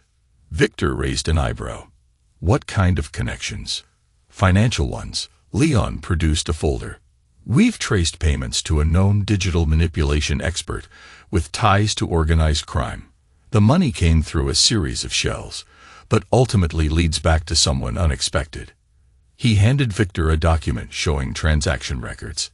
Victor studied it, his expression darkening as he recognized the originating account. "Perry Lancaster," he noted. Leon nodded. "Not Liam, not Natalie. Lancaster himself. This suggests Lancaster was operating independently," Victor observed, "beyond what Natalie and Liam knew." "It gets more interesting," Leon continued. "We've been monitoring Lancaster since the court ruling. He's been making some unusual calls, trying to secure additional funding. We intercepted one conversation where he mentioned needing to disappear for a while. It seems he's planning to leave the country, possibly to avoid criminal charges related to the video." Victor's eyes narrowed. "And Natalie, Liam?" "They appear to be in the dark about Lancaster's plans," Leon replied. "But they're both becoming increasingly desperate. Natalie has been trying to sell off assets to raise cash, and Liam has been reaching out to old friends, trying to rebuild his social network." Victor considered this information, his mind racing. "This changes things. If Lancaster is planning to flee, we need to act quickly. Can you have him surveilled? I want to know his every move." Leon nodded. "Already in progress. We have a team on him 24/7, but we need to be careful. If he suspects he's being watched, he might bolt early." Victor stood, his expression determined. Then we need to be ready. I want everything you have on Lancaster's financials, his contacts, his plans. If he's going to run, I want to be there when he falls. Leon stood as well, handing Victor a file. It's all in there. But Victor, be careful. You're playing a dangerous game here. Victor took the file, his expression unreadable. I've always known the stakes. Now it's time to end this once and for all. He's making arrangements to leave the country. One-way ticket to Monaco purchased yesterday. Victor's eyes narrowed, abandoning Natalie completely. It appears so, but here's what's truly concerning. Leon leaned forward. Lancaster's gallery has been moving significant amounts of cash, more than could be explained by legitimate art sales, even before your divorce case affected his business. Money laundering, Victor concluded. We suspect so, and potentially connected to something bigger. Leon looked troubled. Victor, I need to ask. Did you ever investigate the source of Lancaster's initial success, before Natalie's investments? Not thoroughly, Victor admitted. I focused on his pattern with wealthy women. We think someone was using Lancaster's gallery to clean money. Someone with significant criminal connections. Natalie's $2 million may have been a welcome addition, but it wasn't the foundation of his operation. This revelation shifted Victor's understanding of the entire situation. Perhaps Natalie and Liam had been manipulated by Lancaster, just as he had manipulated other wealthy women. A layer of deception Victor hadn't considered. What's your next move? Victor asked. We're preparing to move against Lancaster, but we need to be careful. If he's connected to who we think he is, this could get dangerous. Leon hesitated, which brings me to why I wanted to meet. Given your history with Lancaster, you could be at risk. Victor dismissed this concern. I can handle Lancaster. Not just Lancaster, Leon clarified. His backers. These are dangerous people, Victor. If they believe you're responsible for exposing their operation. The warning was clear. Victor's methodical dismantling of Lancaster's gallery and reputation may have inadvertently threatened a criminal enterprise, placing him and potentially Diana in danger. I appreciate the warning, Victor said. I'll take appropriate precautions. After leaving Leon's house, Victor made 2 calls. The first was to Dominic Varga, instructing him to implement enhanced security protocols immediately. The second was to Diana, advising her to stay at a hotel rather than her apartment until further notice. The following morning, Victor summoned Tessa to his office for a confidential assignment. I need everything on Perry Lancaster's background, he instructed. Not just his relationships with wealthy women. Deeper, criminal connections, unexplained finances, patterns that don't fit his public persona. Tessa, efficient as always, began her research immediately. By afternoon, she had compiled a disturbing picture. Before establishing his gallery, Lancaster had worked briefly for several art dealers known for questionable practices, including one investigated for trafficking in stolen antiquities. More significantly, Lancaster's gallery had received its initial investment from a holding company connected to Raymond Salvatore, a real estate developer with suspected ties to organized crime. Salvatore uses legitimate businesses to clean money from less legitimate operations, Tessa explained, presenting her findings. The art world is perfect for this. Subjective values, cash transactions, international movements with minimal scrutiny. Victor considered this information carefully. And Lancaster is planning to leave the country tomorrow. First-class ticket to Nice, then presumably to Monaco, Tessa confirmed. No extradition treaty. He's running. But not just from the divorce fallout, Victor concluded. From whatever criminal arrangement is collapsing around him. This new perspective prompted Victor to reconsider Natalie's involvement. Had she been a willing participant in Lancaster's criminal activities, or merely another victim of his manipulation? The answer held no practical importance for Victor. Her betrayal remained unforgivable regardless, but it provided context for what happened next. That evening, as Victor worked late at his office, the security system alerted him to an unauthorized entry. Surveillance cameras showed two men in maintenance uniforms bypassing the regular security check. Victor immediately contacted Dominic, who was overseeing security remotely. Two intruders, service elevator, heading to the executive floor, Dominic reported. Police notified, but they're at least 8 minutes out. Identity unknown, but they're armed. You need to evacuate immediately. Victor calmly saved his work and powered down his computer. Have the car waiting at the emergency exit. As he moved toward the private stairwell, Victor heard the elevator arrive at his floor. He increased his pace, maintaining his composure even as the sound of footsteps echoed through the corridor behind him. The first shot shattered the glass wall beside him, sending shards flying across the polished floor. Victor ducked into a conference room, using the momentary cover to access the secondary stairwell. Descending rapidly, he heard the door above him crash open. More shots followed, ricocheting off metal railings. Victor continued his controlled descent, 3 floors to the parking garage, where Dominic's security team would be waiting. The attack confirmed Leon's warning. Lancaster's criminal associates considered Victor a threat that needed elimination. What they failed to understand was that Victor Mercer had navigated dangerous situations throughout his career. Their crude attempt at intimidation merely reinforced his resolve. Reaching the garage, Victor found Dominic waiting with an armored SUV, engine running. Any other threats identified? Victor asked calmly as they pulled away, moments before police vehicles converged on the building. Not currently, Dominic replied. Checking monitors. But if they're targeting you here, they might try your residence or family members. Diana's secure at the Westbrook Hotel, under a different name, Victor noted. But Natalie and Liam could be at risk too, if only as leverage against me. Despite everything that had happened, Victor would not allow his former wife and son to face danger because of his actions. He instructed Dominic to send teams to monitor their locations discreetly. Meanwhile, Leon Powell received word of the attack and initiated emergency procedures. Within hours, federal agencies were involved, the apparent assassination attempt providing justification for immediate action against Lancaster's operation. By midnight, teams were prepared to move against Lancaster and his associates. The art dealer, however, had disappeared from his apartment, apparently alerted to the impending arrest. The following morning, as Victor worked from a secure location, he received an unexpected call from Natalie. Victor, her voice trembled with fear. Someone broke into my apartment last night. They ransacked everything. Are you hurt?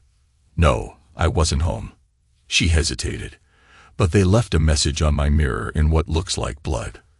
Where is it? Victor processed this development. They're looking for something they believe Lancaster gave you. Evidence, perhaps. Documentation of their operation that Lancaster might have kept as insurance. Victor considered the possibilities. Has Lancaster contacted you recently? Not since the court ruling, Natalie admitted. He's been avoiding my calls. Because he's planning to disappear, Victor informed her. One-way ticket to Monaco purchased 3 days ago. The silence on the line suggested this was news to Natalie. He's leaving, without telling me. He used you, Natalie, just like he used other women before you. But this time, there were criminal enterprises involved that you weren't aware of. Another pause. How do you know this? The district attorney's office has been investigating Lancaster for money laundering. Last night, his associates tried to kill me at my office. Oh my God, Natalie whispered. Victor, I swear I didn't know about any criminal activities. The gallery, our relationship, I thought it was real. It doesn't matter now, Victor replied dispassionately. Where's Liam? At his apartment, I think. Victor, if these people are dangerous. I sent security to watch his building. Victor interrupted. Stay where you are.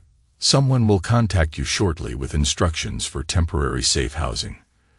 Despite everything Natalie had done, Victor would not leave her vulnerable to criminal violence. The same applied to Liam. Family betrayal would be handled through legal channels. Protecting them from external threats was a separate matter. As federal and local authorities launched coordinated raids on Lancaster's gallery and associated businesses, Victor focused on locating the art dealer himself. If Lancaster had evidence that could implicate Salvatore or other criminal figures, he represented a critical vulnerability in the operation, one that dangerous people would be desperate to eliminate. By afternoon, an unexpected break arrived through Diana, who called her father with crucial information. "Liam just contacted me," she reported. "He's panicking, says Perry gave him a flash drive for safekeeping last week, and now some men are looking for it." "Where is he now?" Victor asked. "Hiding at a friend's place. He thinks Perry might be at the gallery's storage facility. Said something about contingency plans." Victor immediately relayed this information to Leon, who redirected resources to the storage facility on the outskirts of the city. Simultaneously, Victor dispatched Dominic to retrieve Liam and secure the flash drive. The endgame was unfolding rapidly now, with Lancaster's criminal connections exposed and authorities closing in. What remained unclear was whether Lancaster would be captured or silenced. First, Victor himself headed to the storage facility, arriving moments after the police established a perimeter. Leon met him at the command post. "Lancaster's inside," Leon confirmed. "Security cameras showed him entering 2 hours ago. No signs of anyone else, but we're proceeding with caution." "He's desperate," Victor observed, "which makes him dangerous. We've offered negotiation, but he's not responding," Leon added. "SWAT is preparing to breach if necessary." As they discussed options, Victor's phone rang, an unknown number. He answered cautiously. "Mercer," Perry Lancaster's voice sounded strained. "I know you're out there with the police." "It's over, Lancaster," Victor replied evenly. "The operation is exposed. Salvatore's people are being rounded up across 3 states. A bitter laugh. "You have no idea what you've stumbled into. This goes beyond Salvatore." "Then enlighten me." "I want immunity," Lancaster demanded, "and witness protection, in exchange for everything I know and all the evidence I've collected."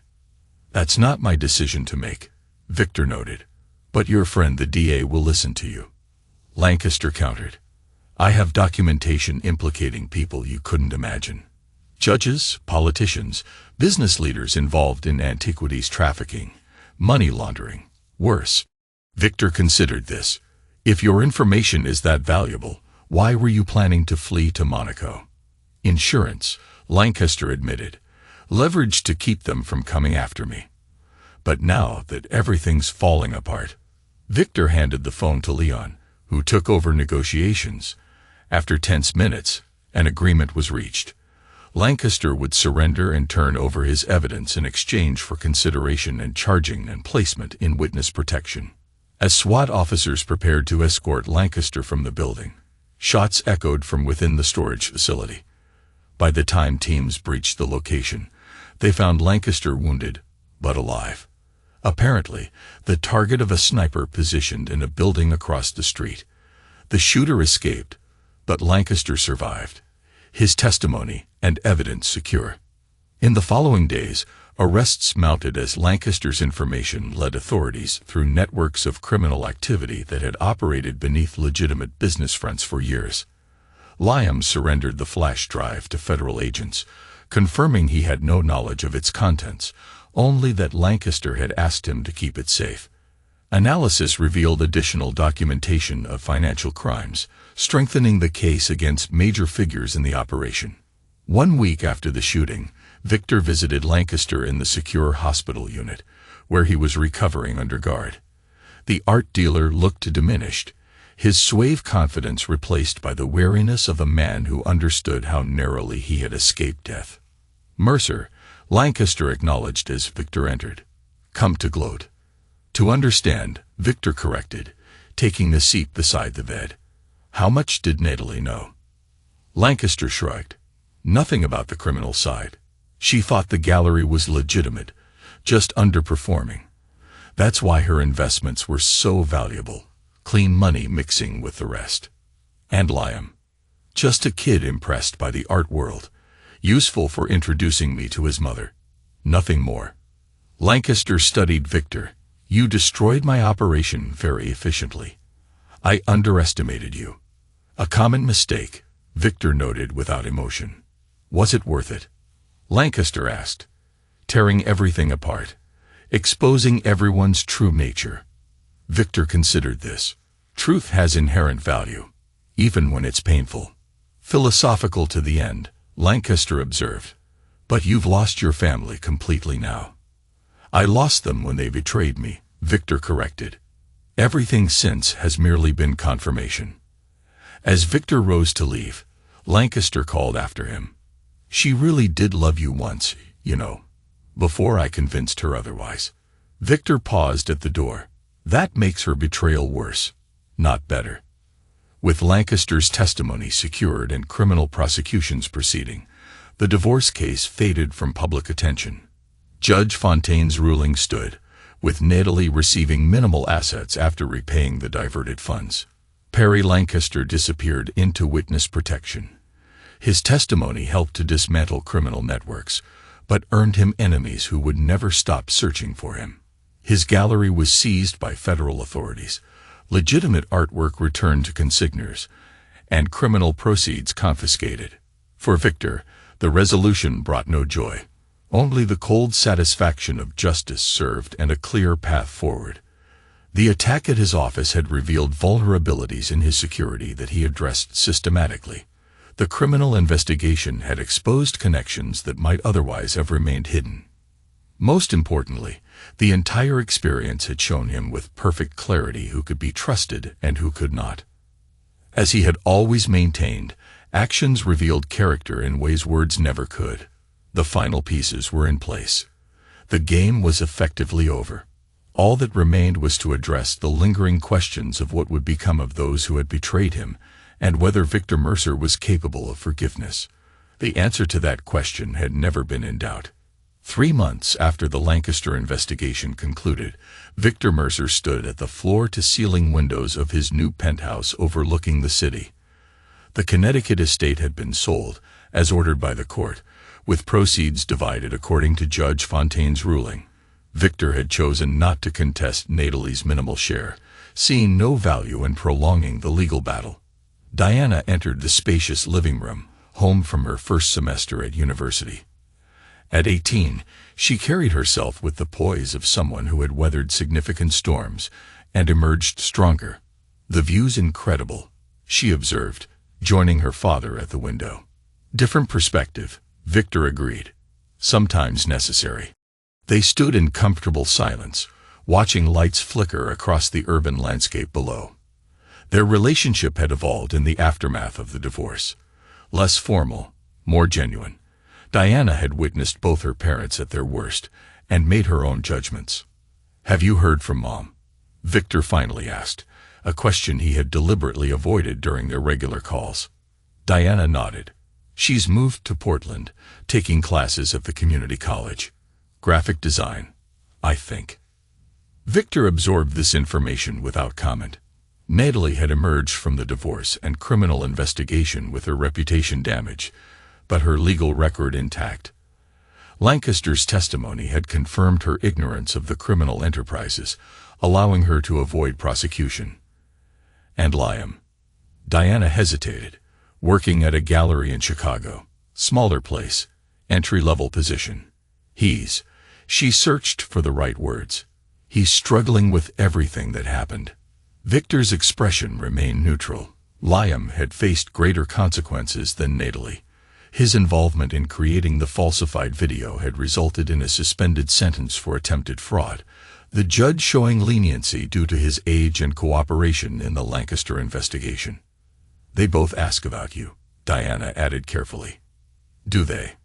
Mom wanted me to tell you she's sorry, that she understands now what Perry really was."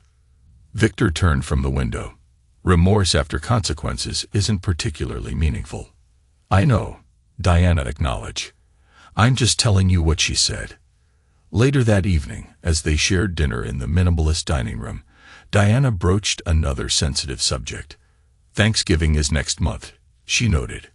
"I was thinking of seeing Mom and Liam." Victor nodded. "That's your decision." Would you consider? Diana began, then reconsidered. Reconciliation. Victor finished her thought. No, not even eventually.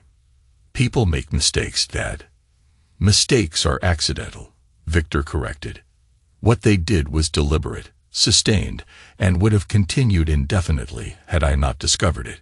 Diana studied her father. So that's it. Permanent excommunication. I don't prevent you from maintaining relationships with them, Victor pointed out. I simply choose not to do so myself. Because you can't forgive. Diana observed, not as criticism, but a statement of fact. Because actions have permanent consequences, Victor clarified. Forgiveness doesn't change what occurred or what it revealed about character. The conversation shifted to Diana's studies, but the underlying question lingered between them. Diana, still young enough to believe in redemption, struggled to accept her father's absolute position. Victor, formed by decades of experience, saw no value in pretending betrayal could be erased. The following morning, Victor attended the opening of Mercer Tower, his company's newest project. The 50-story building featured his signature glass architecture, transparent, yet strong, revealing, yet protective. As he cut the ceremonial ribbon, business leaders and city officials applauded politely. Among the attendees was Tessa Reinhardt, now promoted to Chief Operations Officer. Her unwavering loyalty during the divorce crisis had proven her value beyond administrative support. Congratulations, she said, joining him after the formal ceremony. The building's magnificent. Thank you for handling the arrangements, Victor replied. The press coverage looks positive. Mostly, Tessa confirmed, though some reporters still tried to ask about personal matters. Inevitable, Victor acknowledged. The scandal had faded from headlines, but remained a point of public curiosity. Later, as Victor toured the building with investors, he received an unexpected message from Leon Powell. The district attorney requested a meeting that evening. Urgent, but confidential. When Victor arrived at Leon's office after hours, he found his friend looking troubled. There's been a development in the Lancaster case. Leon began without preamble. His protection has been compromised. Victor raised an eyebrow. How? We're investigating. But 2 federal marshals were found dead yesterday in Montana. Lancaster's location was breached shortly afterward. Is he dead? Leon shook his head. Missing. Possibly on the run. Possibly taken. Either way, people connected to his testimony could be at risk. Including me, Victor concluded. And potentially your family, Leon added. I've arranged additional security for Diana at her university. But there's another concern. He hesitated. Natalie and Liam aren't in our protection program. If someone believes Lancaster shared information with them, the implication was clear. Despite everything, Natalie and Liam could be in danger because of their connection to Lancaster, and by extension, to Victor. What are you suggesting? Victor asked. We can offer them temporary protection, Leon replied. But they need to be notified of the risk immediately. Victor considered this briefly. I'll handle it. Despite their estrangement, Victor would not allow Natalie and Liam to face potential danger without warning. After leaving Leon's office, he instructed Dominic Varga to dispatch security teams to Portland and Chicago immediately. Then, for the first time in nearly a year, Victor called Natalie directly. She answered on the 3rd ring, her voice cautious. Victor, Lancaster's witness protection has been compromised. He stated without greeting. People connected to his testimony may be targeted. Security is being arranged for you. A sharp intake of breath. Is this real? Or some new game? It's real, Victor confirmed coldly. A team will contact you within the hour with instructions. Follow them precisely. Victor, the same arrangements are being made for Liam, he continued, ignoring her attempt to extend the conversation. I've notified him separately. Thank you, Natalie said quietly. I know you don't owe us anything after what happened. Victor's response was precise. This isn't about what I owe. It's about ensuring no one else becomes collateral damage in a situation I helped create. After ending the call, Victor implemented his own enhanced security protocols. The penthouse's advanced systems were activated, his movements restricted to secure locations, his communications limited to necessary contacts only. 3 days passed without incident. Then, as Victor worked late in his home office, the security system detected an intrusion attempt at the penthouse's service entrance. Simultaneously, his phone received a priority alert from Dominic. 2 subjects neutralized at your location, Dominic reported. But we've lost contact with the team watching Liam in Chicago. Victor processed this with characteristic calm. Status of Diana and Natalie. Diana's security reports all clear. Natalie's team confirmed her safety 10 minutes ago. Find Liam, Victor instructed. Use whatever resources necessary. Within hours, the situation clarified. Liam had disappeared from his apartment, leaving signs of a struggle. Local police and federal agents were investigating, but initial evidence suggested professional abduction rather than random violence. When Victor received this confirmation, he made an immediate decision. Rather than simply enhancing his security further, he would use himself as bait to draw out whoever was targeting his family. If Lancaster's former criminal associates believed Victor possessed information that threatened them, he would exploit that belief. The plan required precise timing and controlled risk. Working with Leon and Dominic, Victor arranged for news to leak that he had received critical evidence from Lancaster before the witness protection breach. The information would be deliberately vague, but suggest Victor now held documentation that could expose remaining criminal networks. This is extremely dangerous, Leon warned during a secure call. You're painting a target on yourself. The target already exists, Victor pointed out. I'm simply making it larger to draw attention away from others. The strategy worked more quickly than anticipated. Within 24 hours of the leaked information, Victor's security team identified surveillance on his office and penthouse. Rather than apprehending these observers, they were monitored, potential leads to whoever held Liam. On the 3rd day, Victor received a text message from an unknown number. Exchange the Lancaster documents for your son. Instructions to follow. The expected ransom demand had arrived. Now came the most precarious phase of Victor's plan. Working with federal authorities, he prepared a counter-move that would appear to comply with the kidnapper's demands, while actually setting a trap. Diana, safely secured at a government facility, called in distress when she learned of the situation. They have Liam. Her voice trembled. Dad, what's happening? A final attempt to leverage the Lancaster evidence, Victor explained calmly. It's being handled, but Liam could be hurt. Or he won't be, Victor interrupted with absolute certainty. They need him alive as bargaining power.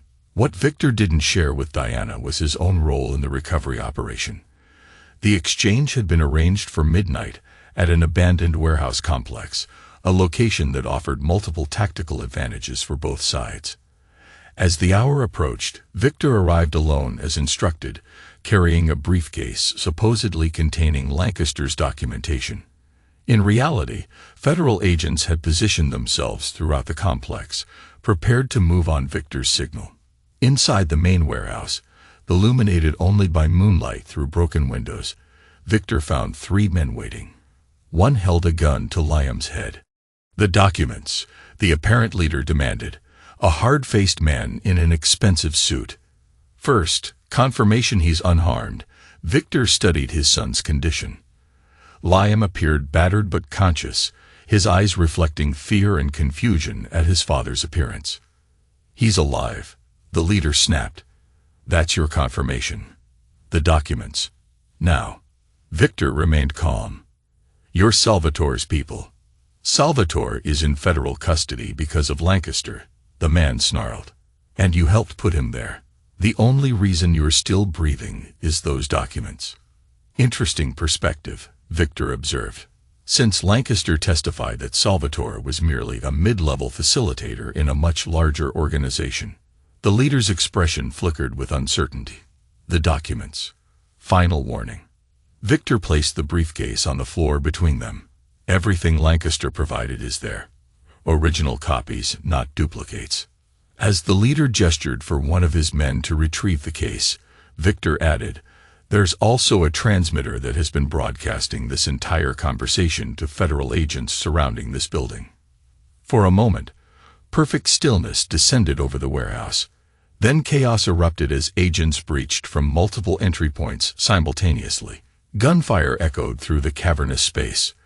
The leader raised his weapon toward Victor, who remained motionless, his eyes locked on the man who threatened his son. The federal sniper's shot was precise, dropping the leader before he could fire. Liam fell forward, released from his captor's grip.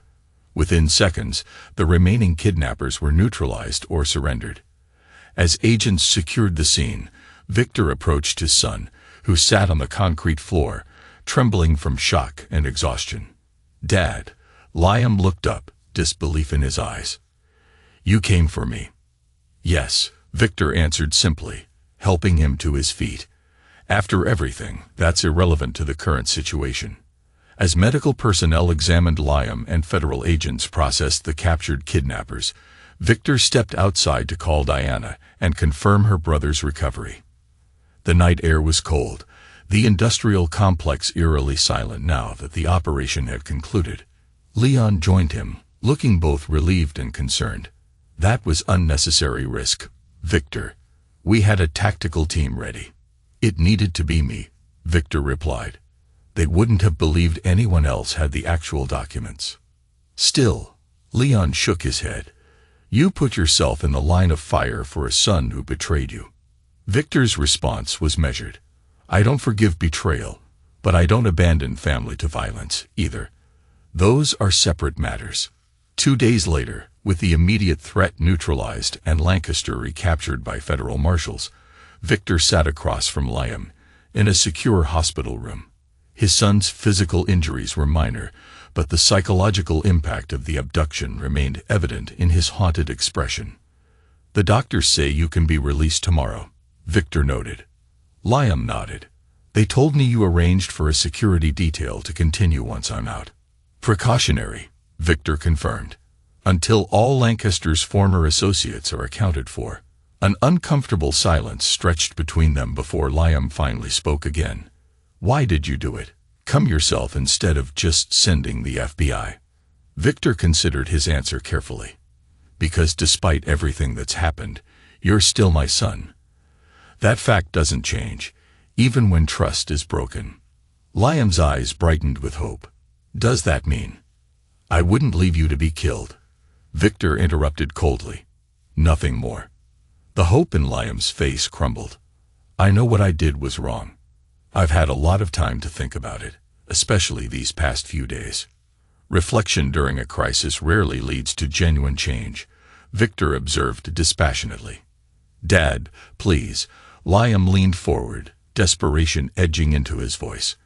"I was manipulated by Perry by the situation. I made terrible choices." "Yes, you did. But people deserve second chances. Even Mom sees now how wrong we were." Victor studied his son carefully. "Second chances require trust. Trust requires credibility. You have none." Tears welled in Liam's eyes. "So that's it. Forever? No possibility of redemption." "Redemption is a personal journey," Victor replied. "One you're free to pursue. But it doesn't obligate me to restore what you destroyed." As Victor rose to leave, Liam made one final attempt. "Diana still talks to me. She believes people can change." "Diana is young," Victor noted. "She still believes in many things that experience will eventually disprove." He paused at the door. "The security detail will remain in place until the threat is completely neutralized. After that, your life is your own to rebuild, separately from mine." 1 week later, Victor stood in his office reviewing the final reports on the Lancaster case. The art dealer had been recaptured and placed in maximum security protection. His testimony had led to additional arrests, including senior figures in the criminal network that had employed Salvatore. The threat to Victor's family had been effectively neutralized. Tessa entered with news about the company's latest acquisition, a promising technology firm that would expand Mercer Construction's capabilities into smart building systems. The board unanimously approved, she reported. We can finalize the purchase next week. Victor nodded approvingly. And the restructuring of the executive team. Complete. The new organizational chart emphasizes the innovations you outlined. As they discussed business matters, Diana arrived for their scheduled lunch. At Victor's nod, Tessa excused herself, leaving father and daughter alone. How was your flight? Victor asked as they walked toward the elevator. Fine, Diana replied, her expression suggesting she had more significant matters on her mind. I spoke with Liam yesterday. Victor said nothing, waiting for her to continue. He started therapy, she added, trying to understand why he made the choices he did. Good for him, Victor replied, neutrally. Diana stopped walking. Dad, I need to ask you something important. Victor faced his daughter, noting her determination. Go ahead.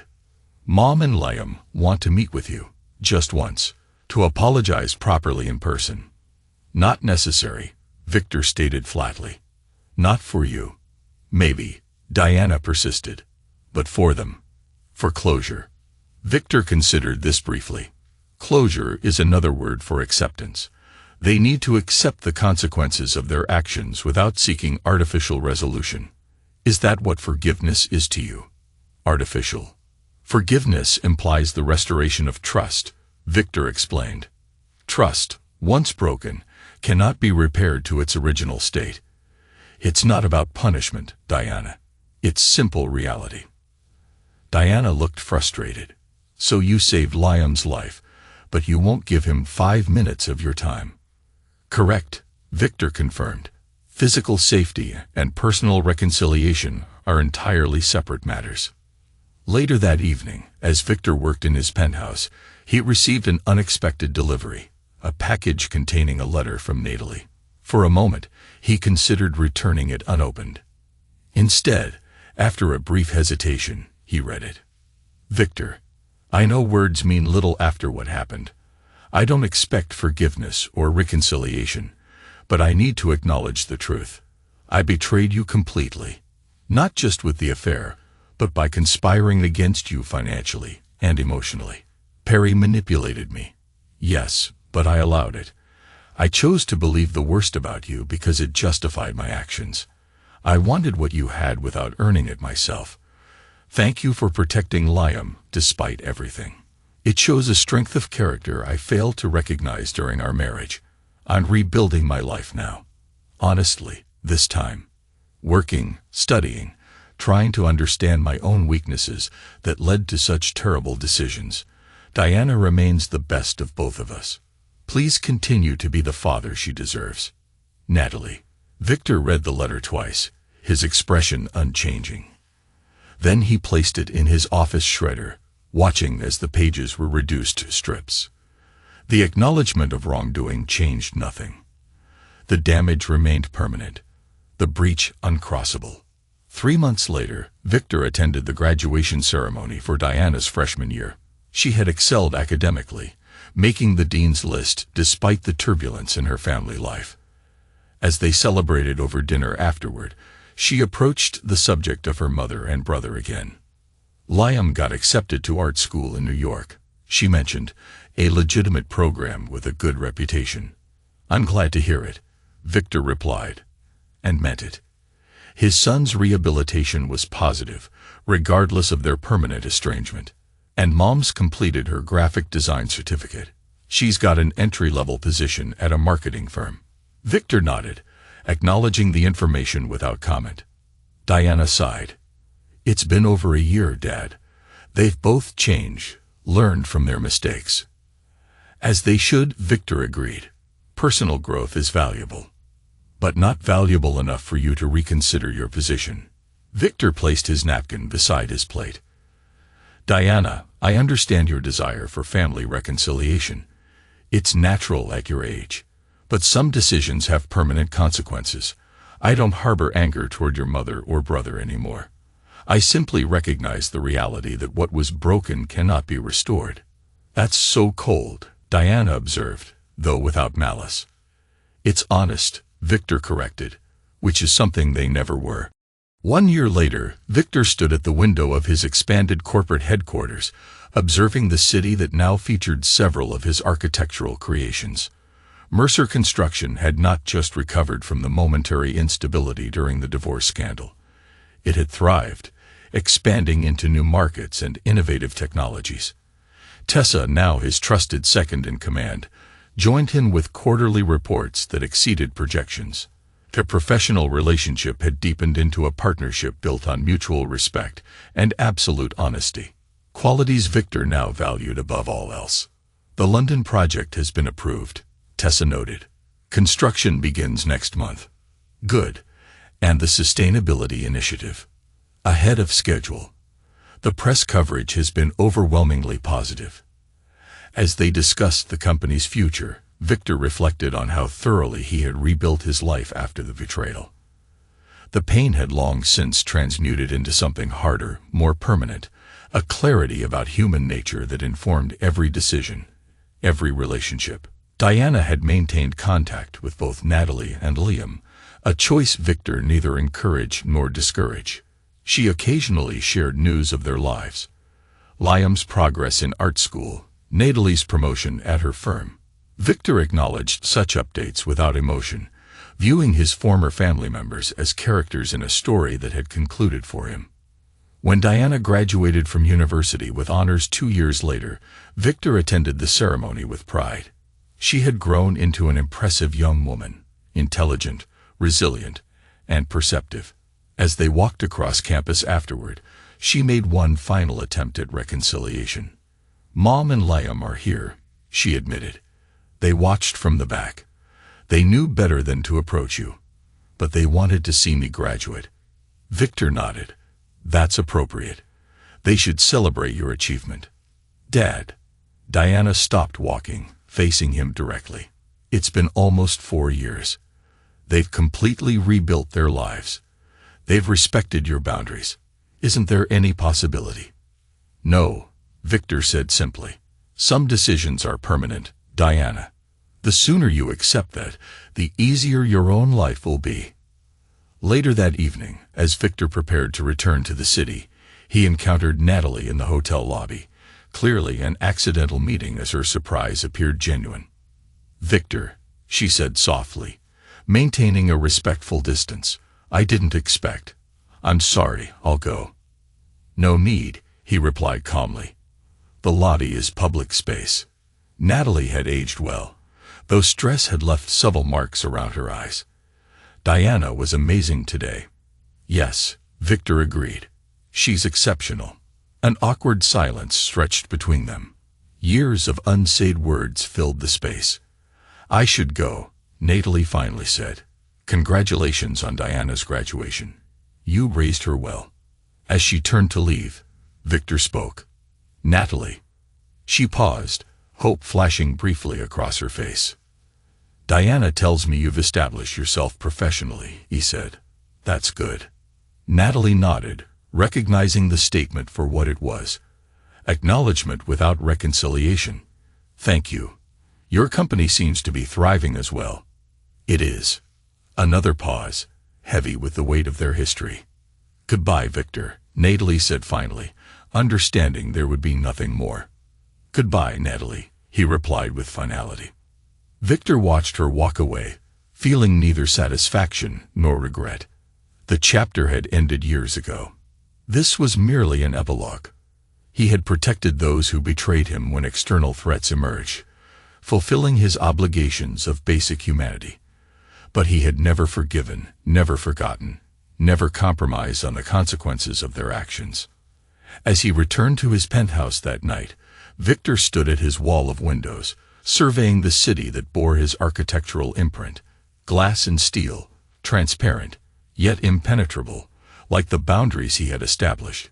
His empire had not just survived, but expanded. His relationship with Diana remained strong. His professional legacy was secure. The cost had been high. The family he had once built, the trust he had once extended. But Victor Mercer had never been a man who compromised on principles. Betrayal in his world carried permanent consequences. That clarity had defined him. shaped his success, and ultimately preserved what mattered most: his dignity, his legacy, and his uncompromising vision of justice. Through the darkened glass of his windows, Victor saw not just the city lights, but his own reflection, solitary, resolute, and ultimately victorious. The man who had built an empire of glass had learned the most important lesson. Some things, once shattered, were meant to stay broken.